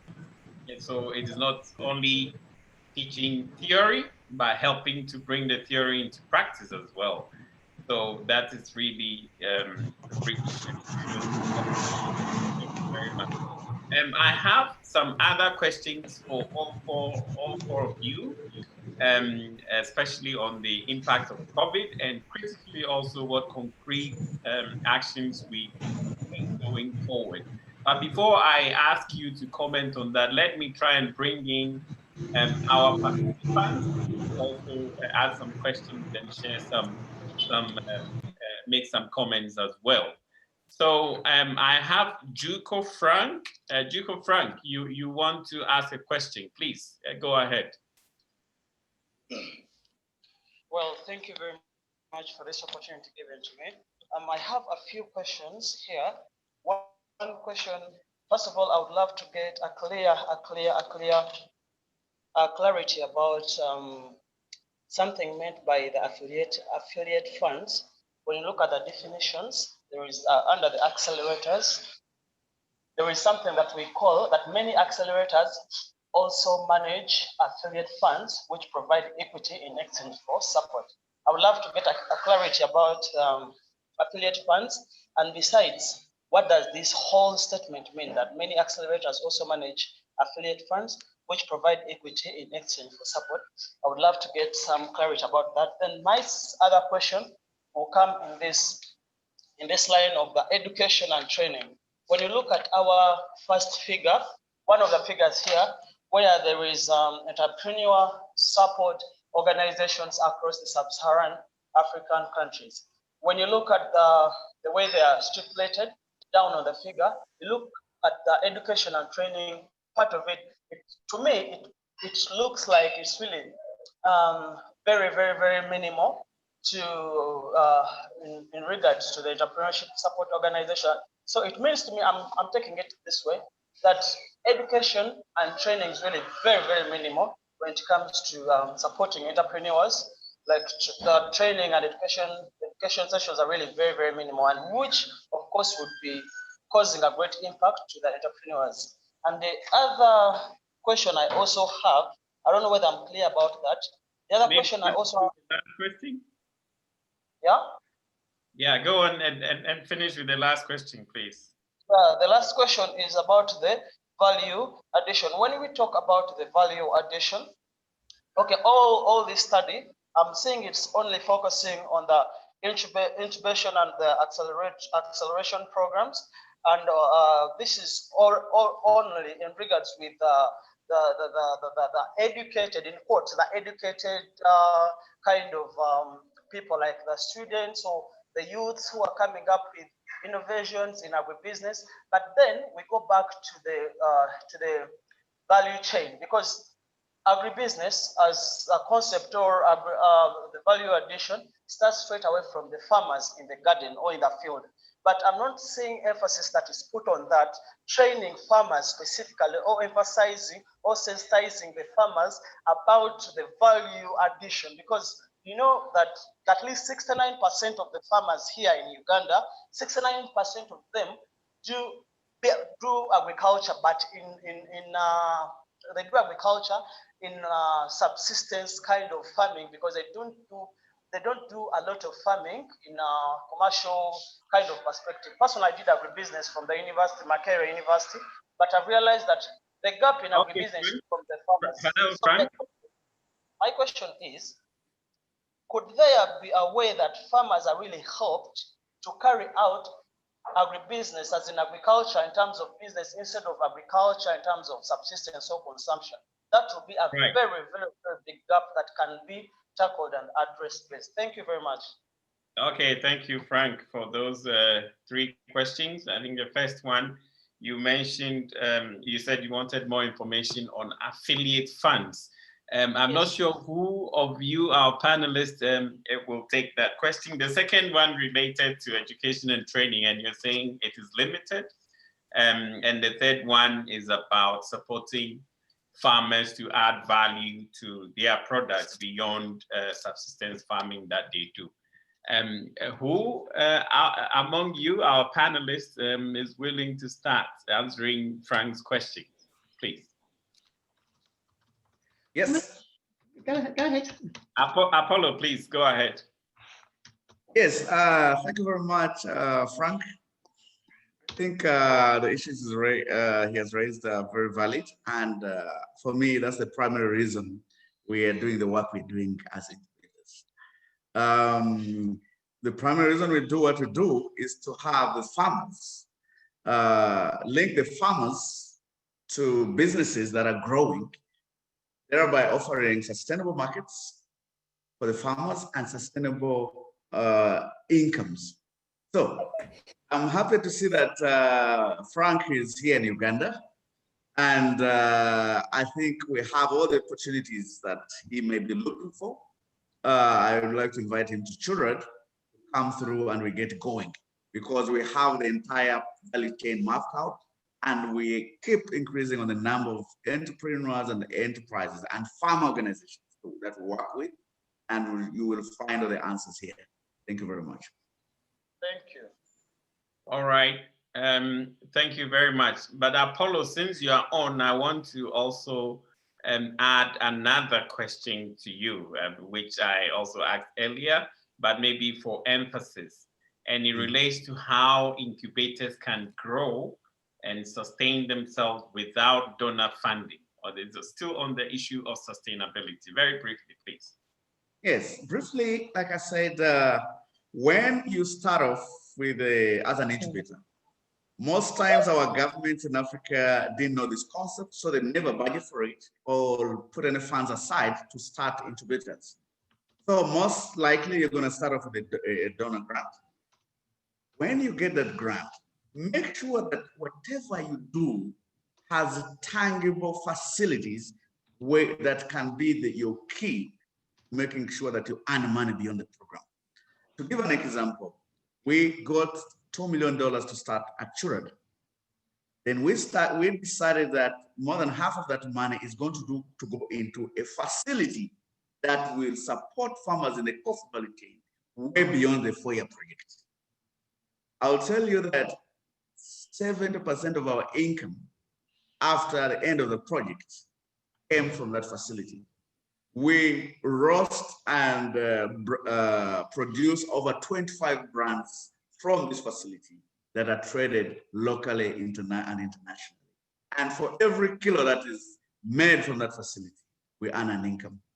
So the first step is to ensure that you don't use the money for just consume the money for trainings and all these other issues that run out with the project. Make sure you put up something tangible that can continue giving the enterprises and entrepreneurs way beyond the project period. But in a very important component is earning you money. We only got our expansion project 3 years after that initial one, but we were getting income from this facility. So that is the key lesson I think I want to share. Thank you. Okay, thank you very much. So when you get the initial funding, don't just consume, invest some of it into providing services that will earn some income. Thank you very much for that point. Let us now move on to, let me go to Beatrice. Beatrice, you wanted to talk about the impact of COVID and how you are assisting the women agripreneurs to deal with it. Please, let me bring you in to quickly tell us how you are handling that. Beatrice?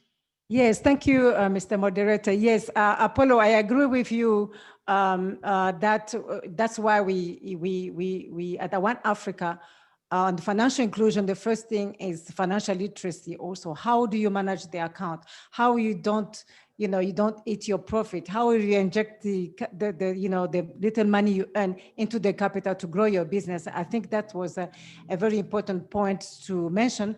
But we also know that there is a cultural dimension that we have to take into account when the cash is in hand and the surrounding community, families, or everyone knows that we have that cash.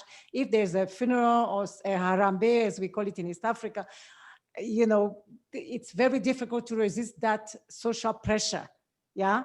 So I think when we do in our training, we have to really take into account that social dimension that surrounds a successful business, where you compare to other area, in the world, we are more challenged as African SMEs, especially women, that they expect you to put your hand in your pocket to put the money in something that has nothing to do with your business. This is a challenge that we meet in our network. Yeah, so coming back to COVID, this is what I mean, as I said, COVID, as everyone said, we know what the pandemic has done. Before COVID, this is the income that the turnover, annual turnover from our members that we have. And then came COVID. Now all of them are businesses, former businesses, with the lockdowns, with the restrictions of movement, the disruption in the supply chain, whether it's short-term supply chain or long-term supply chain. I'm talking about local market, regional market. It was even impossible in some countries, even from one county to another. It was restricted. Now this is that we conducted an impact assessment on through our network, through our 42 countries. This is what we got: 91% lost revenue. And this is just the list of what happened to them. Now, all the gains that they had before the COVID, it has done. What are they're fighting with now is how do they stay afloat, to keep their businesses going.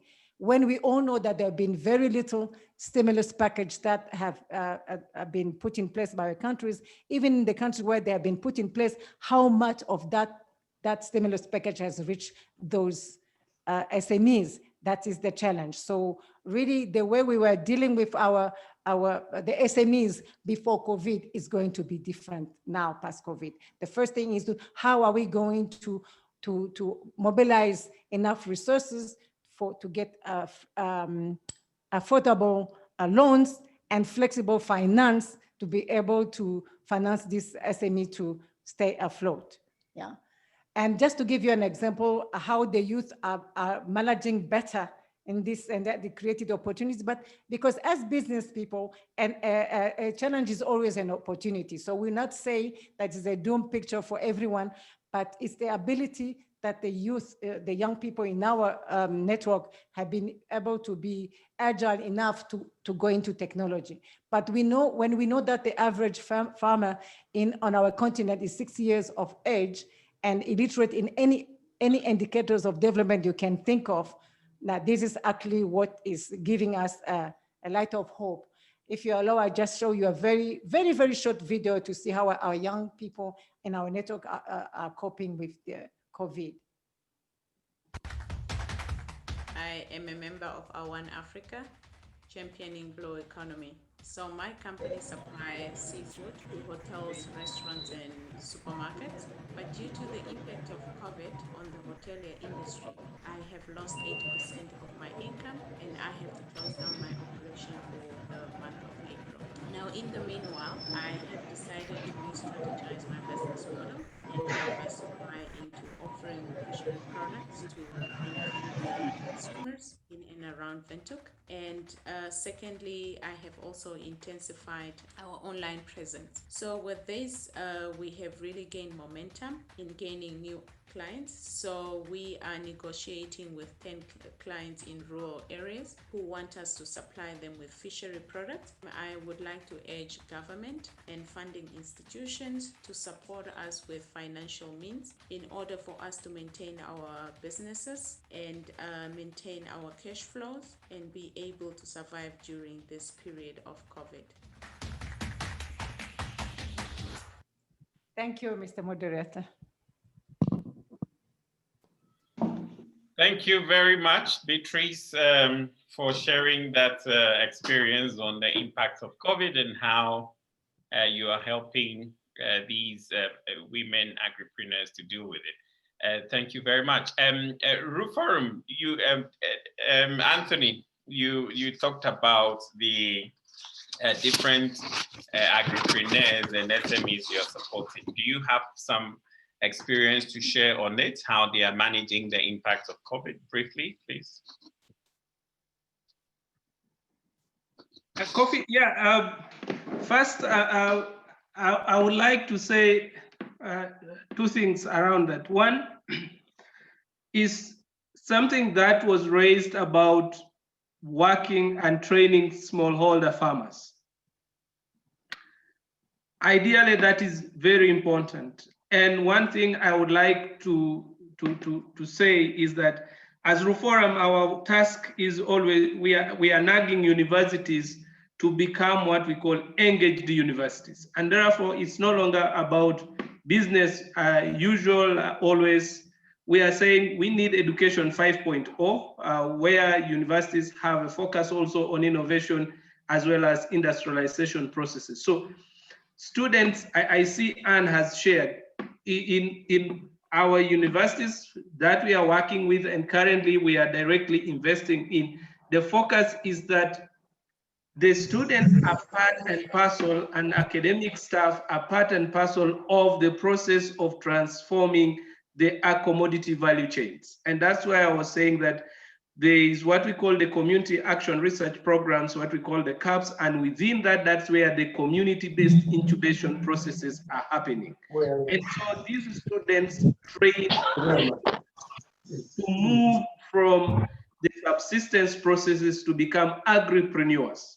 So that's, I wanted to say that yes, there is relevance in the universities, and we need to continue to challenge the universities to do more. Now, coming to the issue of COVID, it's mixed. It's a mixed bag. On one hand, we have enterprises that have pivoted and have responded and are making profit out of COVID. On the other hand, we have enterprises that have really gone down.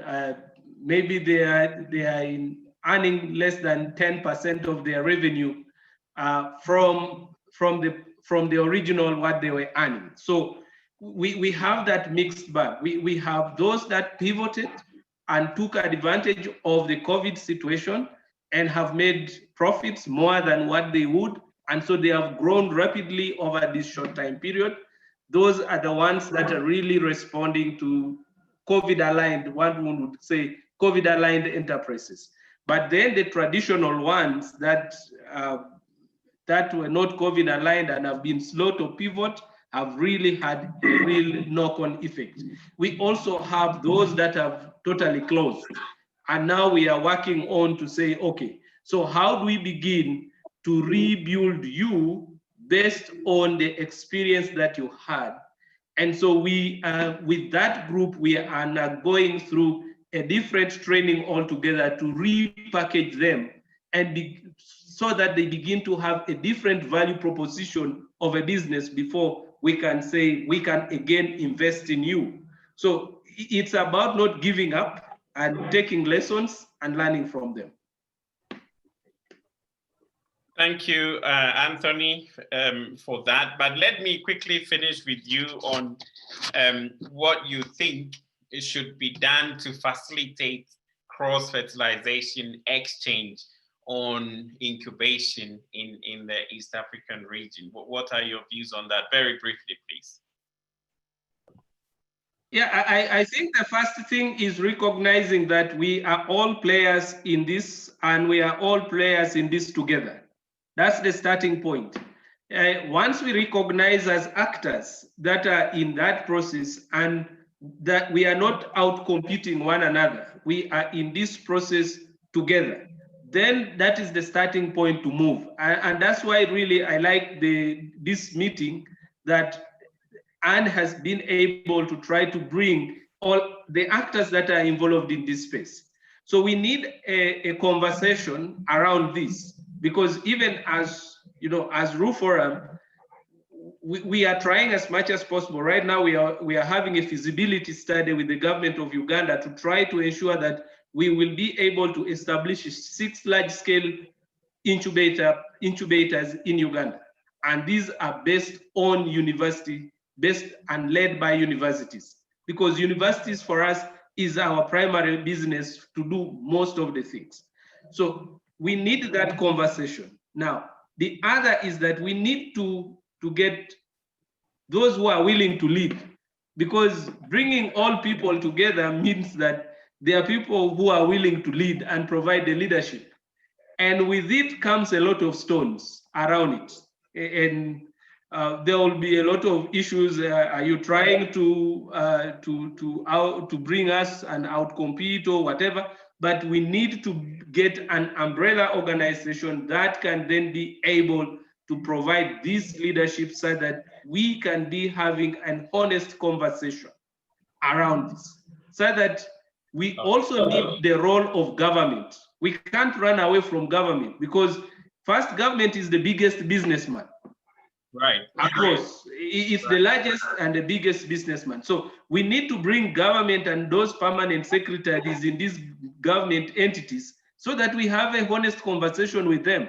Because if they are not, then they are the ones that will feel more at pressure, because the youth and the uprisings target government, and nobody wants to be taken out of government now.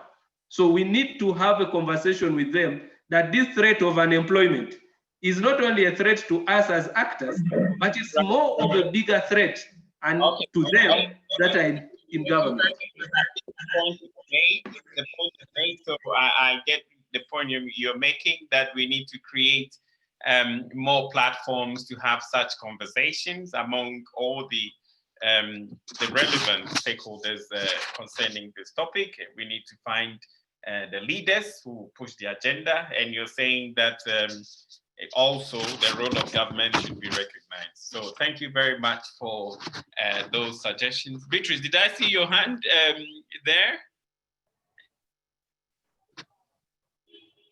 I think you are muted, please. Yes, yes, yeah, thank you, Mr. Moderator. Yes, I agree with the previous speaker. Yes, we really need to cross-fertilize, and I think this is, as you said, this is an opportunity, but it should not stop here. So I agree with Anne and you, Mr. Moderator, that we have to give concrete suggestions, yeah? So this is the beginning. we have to be serious and give milestones of what we're going to do. When are we next meeting? And how do we going to share the program that going on so we can start collaborate? I think those colleagues who are from Uganda, I have more than 100, no, we have more than 300 members in Uganda, medium and large business, ladies and small also. So we can collaborate, we can, we can do applied research, we can collaborate, we can train together. So let's just say, not say that, we know the stones, we know all that's going on, but we are here today. And we were saying that we've been challenged to here, saying that we don't have an organizations, we don't have this and that. And then we're here with so much resources. So we should not look at what doesn't work. We should make it work. And if we wait for the government, I think the government they are doing what they can. When I come back to the African Union, I think this is the first time that we can be proud of what we have. They have given us Africa Free Trade Area. We cannot sit and wait for them to tell us how to enter that market, how to trade. I think we have to be together, syndicate our efforts, our knowledge, to be able to give business models. We have a lot of business models. I don't want to go to Uganda and set an office. We don't set office there, but I'll be very much happy to work with all of the panelists who are here and the institution. How do we grow that model in East Africa, in IGAD, how do we cross exchange with what we see in Southern Africa? You see how much we are very active there. In ECOWAS, I think most of the women in ECOWAS countries are very, very talented in agribusiness and the youth. Do we not even know what they're doing? Yeah. We are very clustered in our region, and I hope that this Africa Free Trade Area is going to bring this cross-fertilization on the continent. But we have to be part of that. We have to promote, we have to initiate. We cannot wait for the government. And I'd like to end this, Mr. Moderator. What I always say is that really, if we look at the Agenda 2063, the Africa we want, we have to make sure, and I hope, Mr. Moderator, that all these people who are was on your panel, we all agree that really, the Africa we want must override the Africa we don't want. And what the previous speaker said was like stones. No, we don't want that. So let's make sure that what we want is overriding what we don't want. And that will be my last word. Thank you. Thank you very much, Beatrice, for the uplifting message there. The Africa we want must override the Africa we don't want. Thank you very much. Mackenzie, are you there? I would like to also have your perspectives on concrete things we must do going forward to promote agribusiness incubation, please. Sure, I would first like to echo what Beatrice has just said. Something that I say regularly with my team and my colleagues in my different departments is the only way that we get to where we're going is by linking arms and doing it together. And this, I'm grateful for the opportunity of this webinar because I see this as a starting point for the conversation that needs to be had. We all, as panelists and different members of this community and everyone on the webinar, we play different roles within the ESO.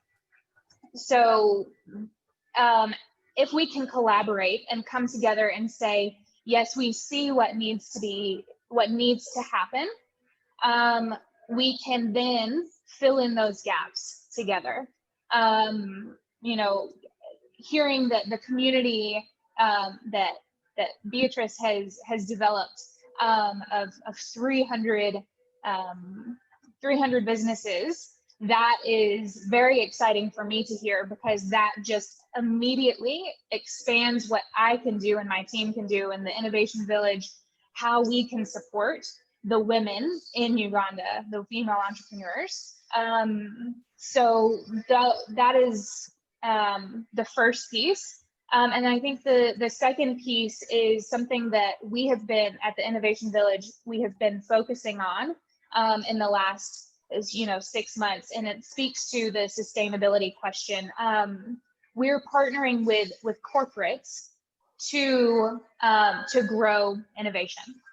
We can't just rely on grant funding. We can't just expect NGOs to come in and support our efforts. And, you know, we can look at the government involvement, but we can't sit and wait for that to happen. So the next, you know, opportunity is working with corporates and seeing how they can invest in our entrepreneurs. And at the Innovation Village, we do that through our accelerator programs. We work with a corporate to find what is a challenge that you're facing, and how can we find you startups to support that. Right, thank you very much. So Anthony highlighted bringing in government. I think you have also highlighted the importance of working with the private sector and using incubation to even support them while they also support the startups. So that, I think that is a fantastic idea there. Thank you very much. Apollo, I give you the last word very briefly. What concrete measures should we take going forward? Thank you very much. I think one or two or three. The first one is to ensure that as incubators across Africa, we need to strengthen the association that gives us the forum to share and actually grow what we're doing. We know we have the Africa Business Network, AIM, that's based in Ghana. We need to subscribe and be part of that activity. We have an upcoming conference in Uganda for the Africa Network that's happening on the 29th and 30th. We invite all of you who are in incubation to come and share, and we'll see how we take this forward. The second solid way forward is the countries should have local associations that are focusing on agribusiness incubation. That way, the collective voice can help us lobby government to put money into setting up these agribusiness acts, these processing facilities. We are trying to headline that in Uganda, and we are actually getting government to put money into centers. I saw a young man in Soroti saying, how do we reach him? We hope in the next 2 years, we can actually tap into the government and set up a facility in all regions of the country. And I reckon all countries should be doing the same. We should get the government to know that this is a model that delivers jobs, that delivers incomes for the farmers, and that empowers our women. Thank you very much. Thank you very much, Apollo, for those thoughts on what we can do going forward. Apologies, we have gone a bit over our scheduled time, but I have really enjoyed the experiences that you have shared. All four panelists that we had, your experiences are very rich. And so thanks for coming and sharing them. I think going forward, the points you have made are key, that, I mean, this is only the beginning of the conversation, and we should create more opportunities for such conversations to continue so that we can make the necessary linkages between and among all the agribusiness support organizations who are working on incubation. So that is very good. You have also highlighted the need to identify champions or leaders who can push the agenda. I think that is an important point there. And I think also another critical issue has to do with partnering more closely also with the private sector, who can take on provide opportunities for startups to get the hand-holding that they need, whilst also using it to address their own challenges within their businesses. So that is also important. And of course, you have also highlighted the role of government. We cannot do anything without government. And Apollo, you're saying we need to have local associations at country level who can lobby government to also support these initiatives. And I think Beatrice then also said that we need to be concrete, have a clear roadmap of what is happening when, so that we do not leave the discussion here when we finish. Thank you very much, all of you, for those rich experiences that you have shared. And the participants also, thank you for the comments that you put in the chat and also the questions. They are all appreciated and they are well captured. At this point, I would like to invite Dr. Martin Frick, who is the Deputy to the Special Envoy for the UN Food Systems Summit, which is happening next year, 2021, to talk to us briefly about the Food Systems Summit next year. Dr. Frick, please. Thank you, moderator. And I've been quietly listening in for the last half hour or so, and wanted to congratulate you on the quality of these conversations. I think you're really onto something. And I was just, two things I heard. Anthony speaking about the need of high-risk investments, and Beatrice on the follow of COVID, and the importance of digital connectivity, and bringing young people into farming and the chances that COVID has. I think that's a brilliant primer to the Food System Summit, because the first thing which is noteworthy about the Food System Summit is that it is a system summit. So we are not only talking to farmers and producers, but also to lawmakers, to energy people, to health professionals, to transport people, to trade experts, recognizing how incredibly broad a system food is. I mean, grosso modo, 2 billion people worldwide are depending on food systems for their livelihoods. And it's time that we have this elevated to a heads of state and heads of government level. And that is exactly what the Secretary General of the United Nations has decided to do in autumn next year, and to start a 1-year engagement process. Because the marching orders we have received from the Secretary General and from his special envoy, Dr. Agnes Kalibata, is basically two things. Make it a people summit and make it a solution summit. And we are very serious about these two issues. And I will describe you very briefly, I think 10 minutes would be enough. I will describe you how we try to make a people summit, because it is a tall order. You need to reach so many people. And as always, we're a small team to work with. But let me focus maybe on the key elements of this summit. Firstly, what do we want to achieve? We have 4 goals we want to achieve with the summit. The first one is we want to change the public conversation. We want to change the way people see and understand and talk about food systems. We want them to understand that food systems is the key piece if you're looking into equity, fighting poverty, and of course fighting hunger, but it's also the key interface between human activity and nature. And we are facing a planetary crisis. Climate change is all over us. COVID is an example of how a pandemic can stop everything. We have seen the Ebola outbreak in parts of Africa. We know that pushing back ecosystems is really also endangering human health. We know about the interconnectedness of human health, planetary health, animal health. So this interconnectedness needs to be presented, and the coming World Food Day, we are starting with a big communication campaign worldwide to have this conversation and get people aware. First outcome, change the discourse, change the way people look and understand at food systems. The second point is we want to trigger action.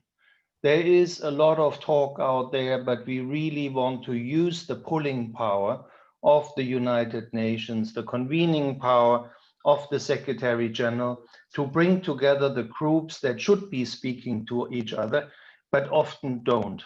Yesterday, we had a conversation where somebody said from Latin America, he would often have the impression that the ministers of agriculture are only about production, the ministers of environment are only about not production.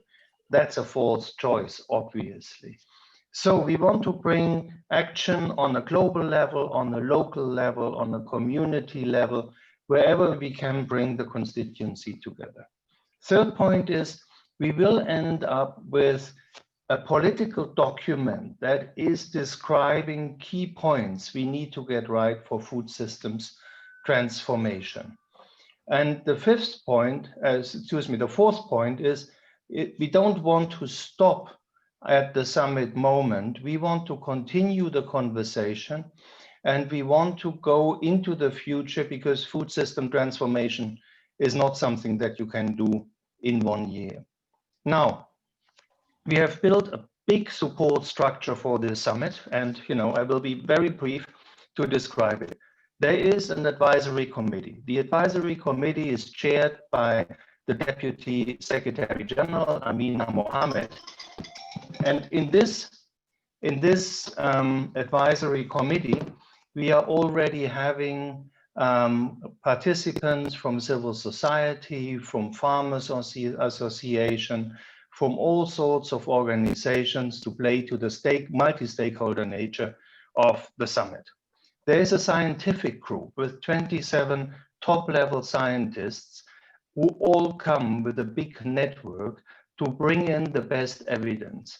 And they have a broad understanding of evidence. It's not only academic science, it's knowledge from the ground, it's indigenous knowledge, it's traditional knowledge that's all been taken on board. Now, there's a champions group, and last week we went online with the first 60 champions, which are meant to serve a global community and working with their networks and through their networks to really reach out to the ground. And there are 5 action tracks, which are basically the thinking machine of this summit. And the 5 action tracks are: number 1, on access to safe and nutritious food for everybody. Number 2 is on shift to sustainable consumption pattern. Number 3 is on nature positive production. Number 4 is all about livelihoods and value chains. And number 5 is resilience against shocks such as climate shocks, pandemic, but also political instability and conflict. These 5 action tracks will be built like a pyramid. There will be a small team on the top steering the things, but there will be many working groups, plenary formats, discussions, so that we can tie in as many people as possible in the conversation. Some of the topics are, of course, crucial in all 5 categories. And we have cross-cutting levers of change, as we call them, where we look between the 5 different action tracks on issues around gender, because gender is so essential for empowerment of agriculture and for creating equity and boosting productivity. We will be looking into innovation as a cross-cutting lever, because there is so much innovation going on. Since we have mobile phones basically everywhere in the world, the ability, just to give you one example, to bring granular weather forecasts to a smallholder farmer is now something that really is a game changer. And then we will speak about finance. And that brings me back to the point that Anthony said. If it's empowering young entrepreneurs, if that is a high-risk investment, then maybe we can look at a blended instrument where private money comes in protected and securitized with public money in form of a guarantee, for example, to support young entrepreneurs. So these are the 5 action tracks. Let me now come in the last 2 minutes to, I think, what is most relevant for you and the people in this webinar, which is we are not only organizing one food system summit, but we are committed to bring the spirit and the conversation to every single member state of the United Nations. So we are very likely to come to your countries as well, and will work with the government to have a series of 3 discussions. Number 1 would be about asking the question, what is our food systems? What are the issues? Where are the obstacles? What needs to be addressed? And the second one is, how can we use this summit? How can we use the energy of this summit to really boost for our agenda? Then there will be a second discussion where we really put a special emphasis in going on the ground to tie in sub-state actors, producer organizations, small and medium enterprises, people really from the ground. So it's a nationwide discussion we have. And in the third discussion, we are hopefully at a point where we can identify action, agree on a national action plan, on a national policy, and ultimately, when we will come to a pre-summit that will be on ministerial level, sometime early summer next year, we can bring all these national commitments, bring it together with the high-level guidance that's coming out of the action tracks, and build a solid engine for change that can gather support over the month coming to the summit, which will then in autumn next year bring together heads of states, heads of governments, and the Secretary General of the United Nations to really bring in all the findings and create this energy together. And moderator, I think there was exactly 10 minutes. So let me stop here, and I'm also happy to answer your questions. Thank you for giving me the opportunity. Thank you very much, Dr. Frick, for that comprehensive overview of the objectives of the summit, the Food System Summit, and also making the linkages between our discussions here today and the objectives of the summit. For sure, I think that you said you want to make it the summit is a people summit and is a solution summit. And definitely agribusiness incubation is also about people and is also a solution to challenges that agri-SMEs and agripreneurs face on the continent. So there is a clear link there. And for sure, when you go to the countries to have the country level consultations and the development of the national policy and action plans that you mentioned, agribusiness incubation should definitely be in these country policies and action plans. Thank you very much. Because of time, we will not be able to take questions, but we appreciate the information that you have shared. And I believe that the participants will be looking forward to continue the discussions when the teams go to the countries to engage in these discussions. Thank you very much. Thank you, moderator, and I will put in the chat some possibilities to learn more about the summit. Thank you very much. Thank you, thank you. So yes, ladies and gentlemen, thank you for staying with us. We've gone a bit of our time, but we have come to an end of what I believe has been a very fruitful discussion on agribusiness incubation. So at this point, I would like to invite Dr. David Perry to give us the closing remarks, please. Dr. Perry.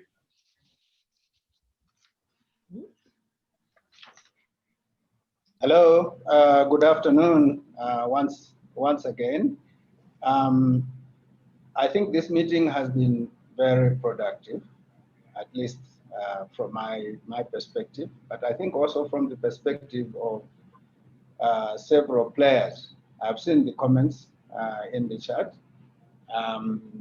They have clearly said that it was excellent meeting in discussing where we are, but also where we want to go with regard to agripreneurship. Now, we in FAO, and I think this is very important because this agripreneurship, what it actually means is that agriculture is a business. And the definitions of what is an incubator and what is an accelerator right from the beginning were, I think, very important to get us to understand the differences between the two. But I also see a lot of appetite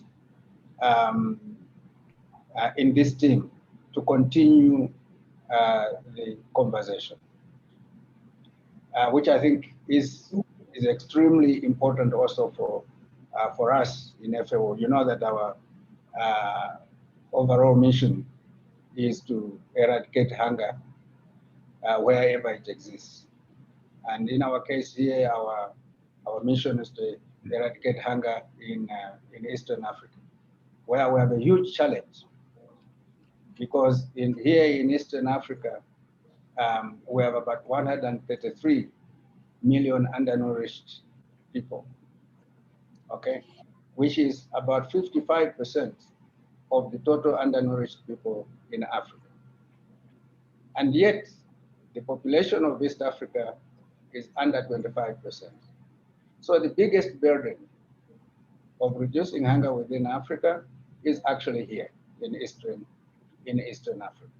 Now, the people that are going to help us move this agenda forward are exactly the agripreneurs and the people who support agripreneurs to do better.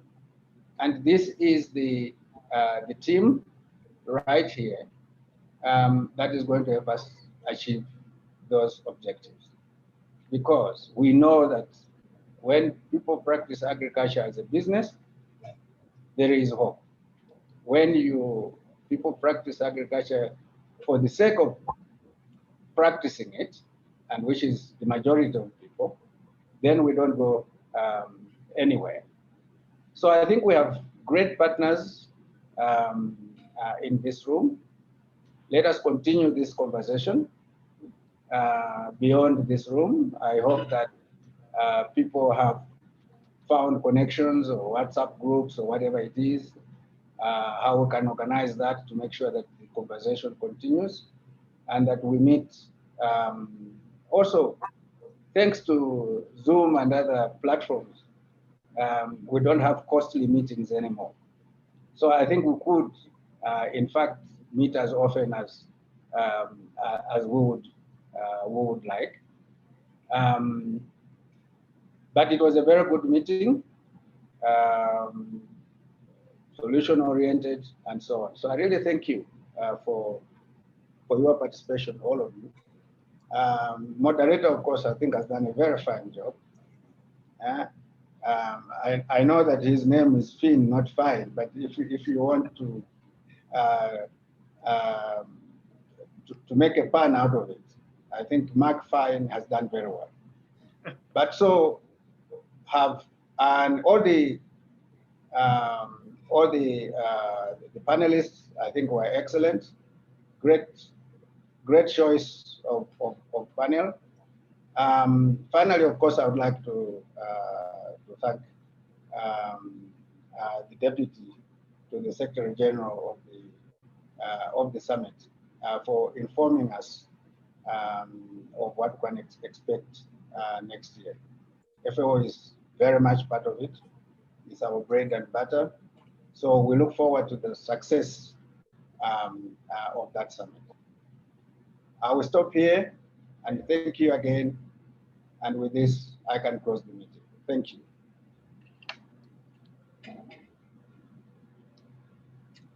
Thank you very much, Dr. Piri, for closing the meeting. And thank you, all of you, for your participation.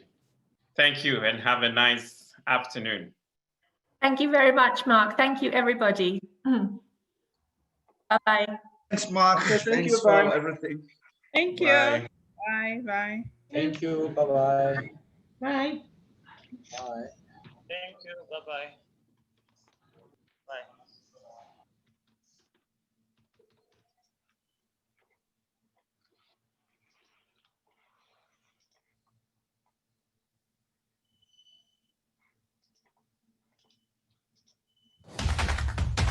My name is Violet Malama, Chief Executive Officer of Vilma Enterprises and a member of AWAN Africa. My country, Zambia, stands out as a trailblazer in agriculture. Through AWAN Africa, I'm able to network with other women entrepreneurs in agriculture. I champion the mechanization of agriculture in Africa.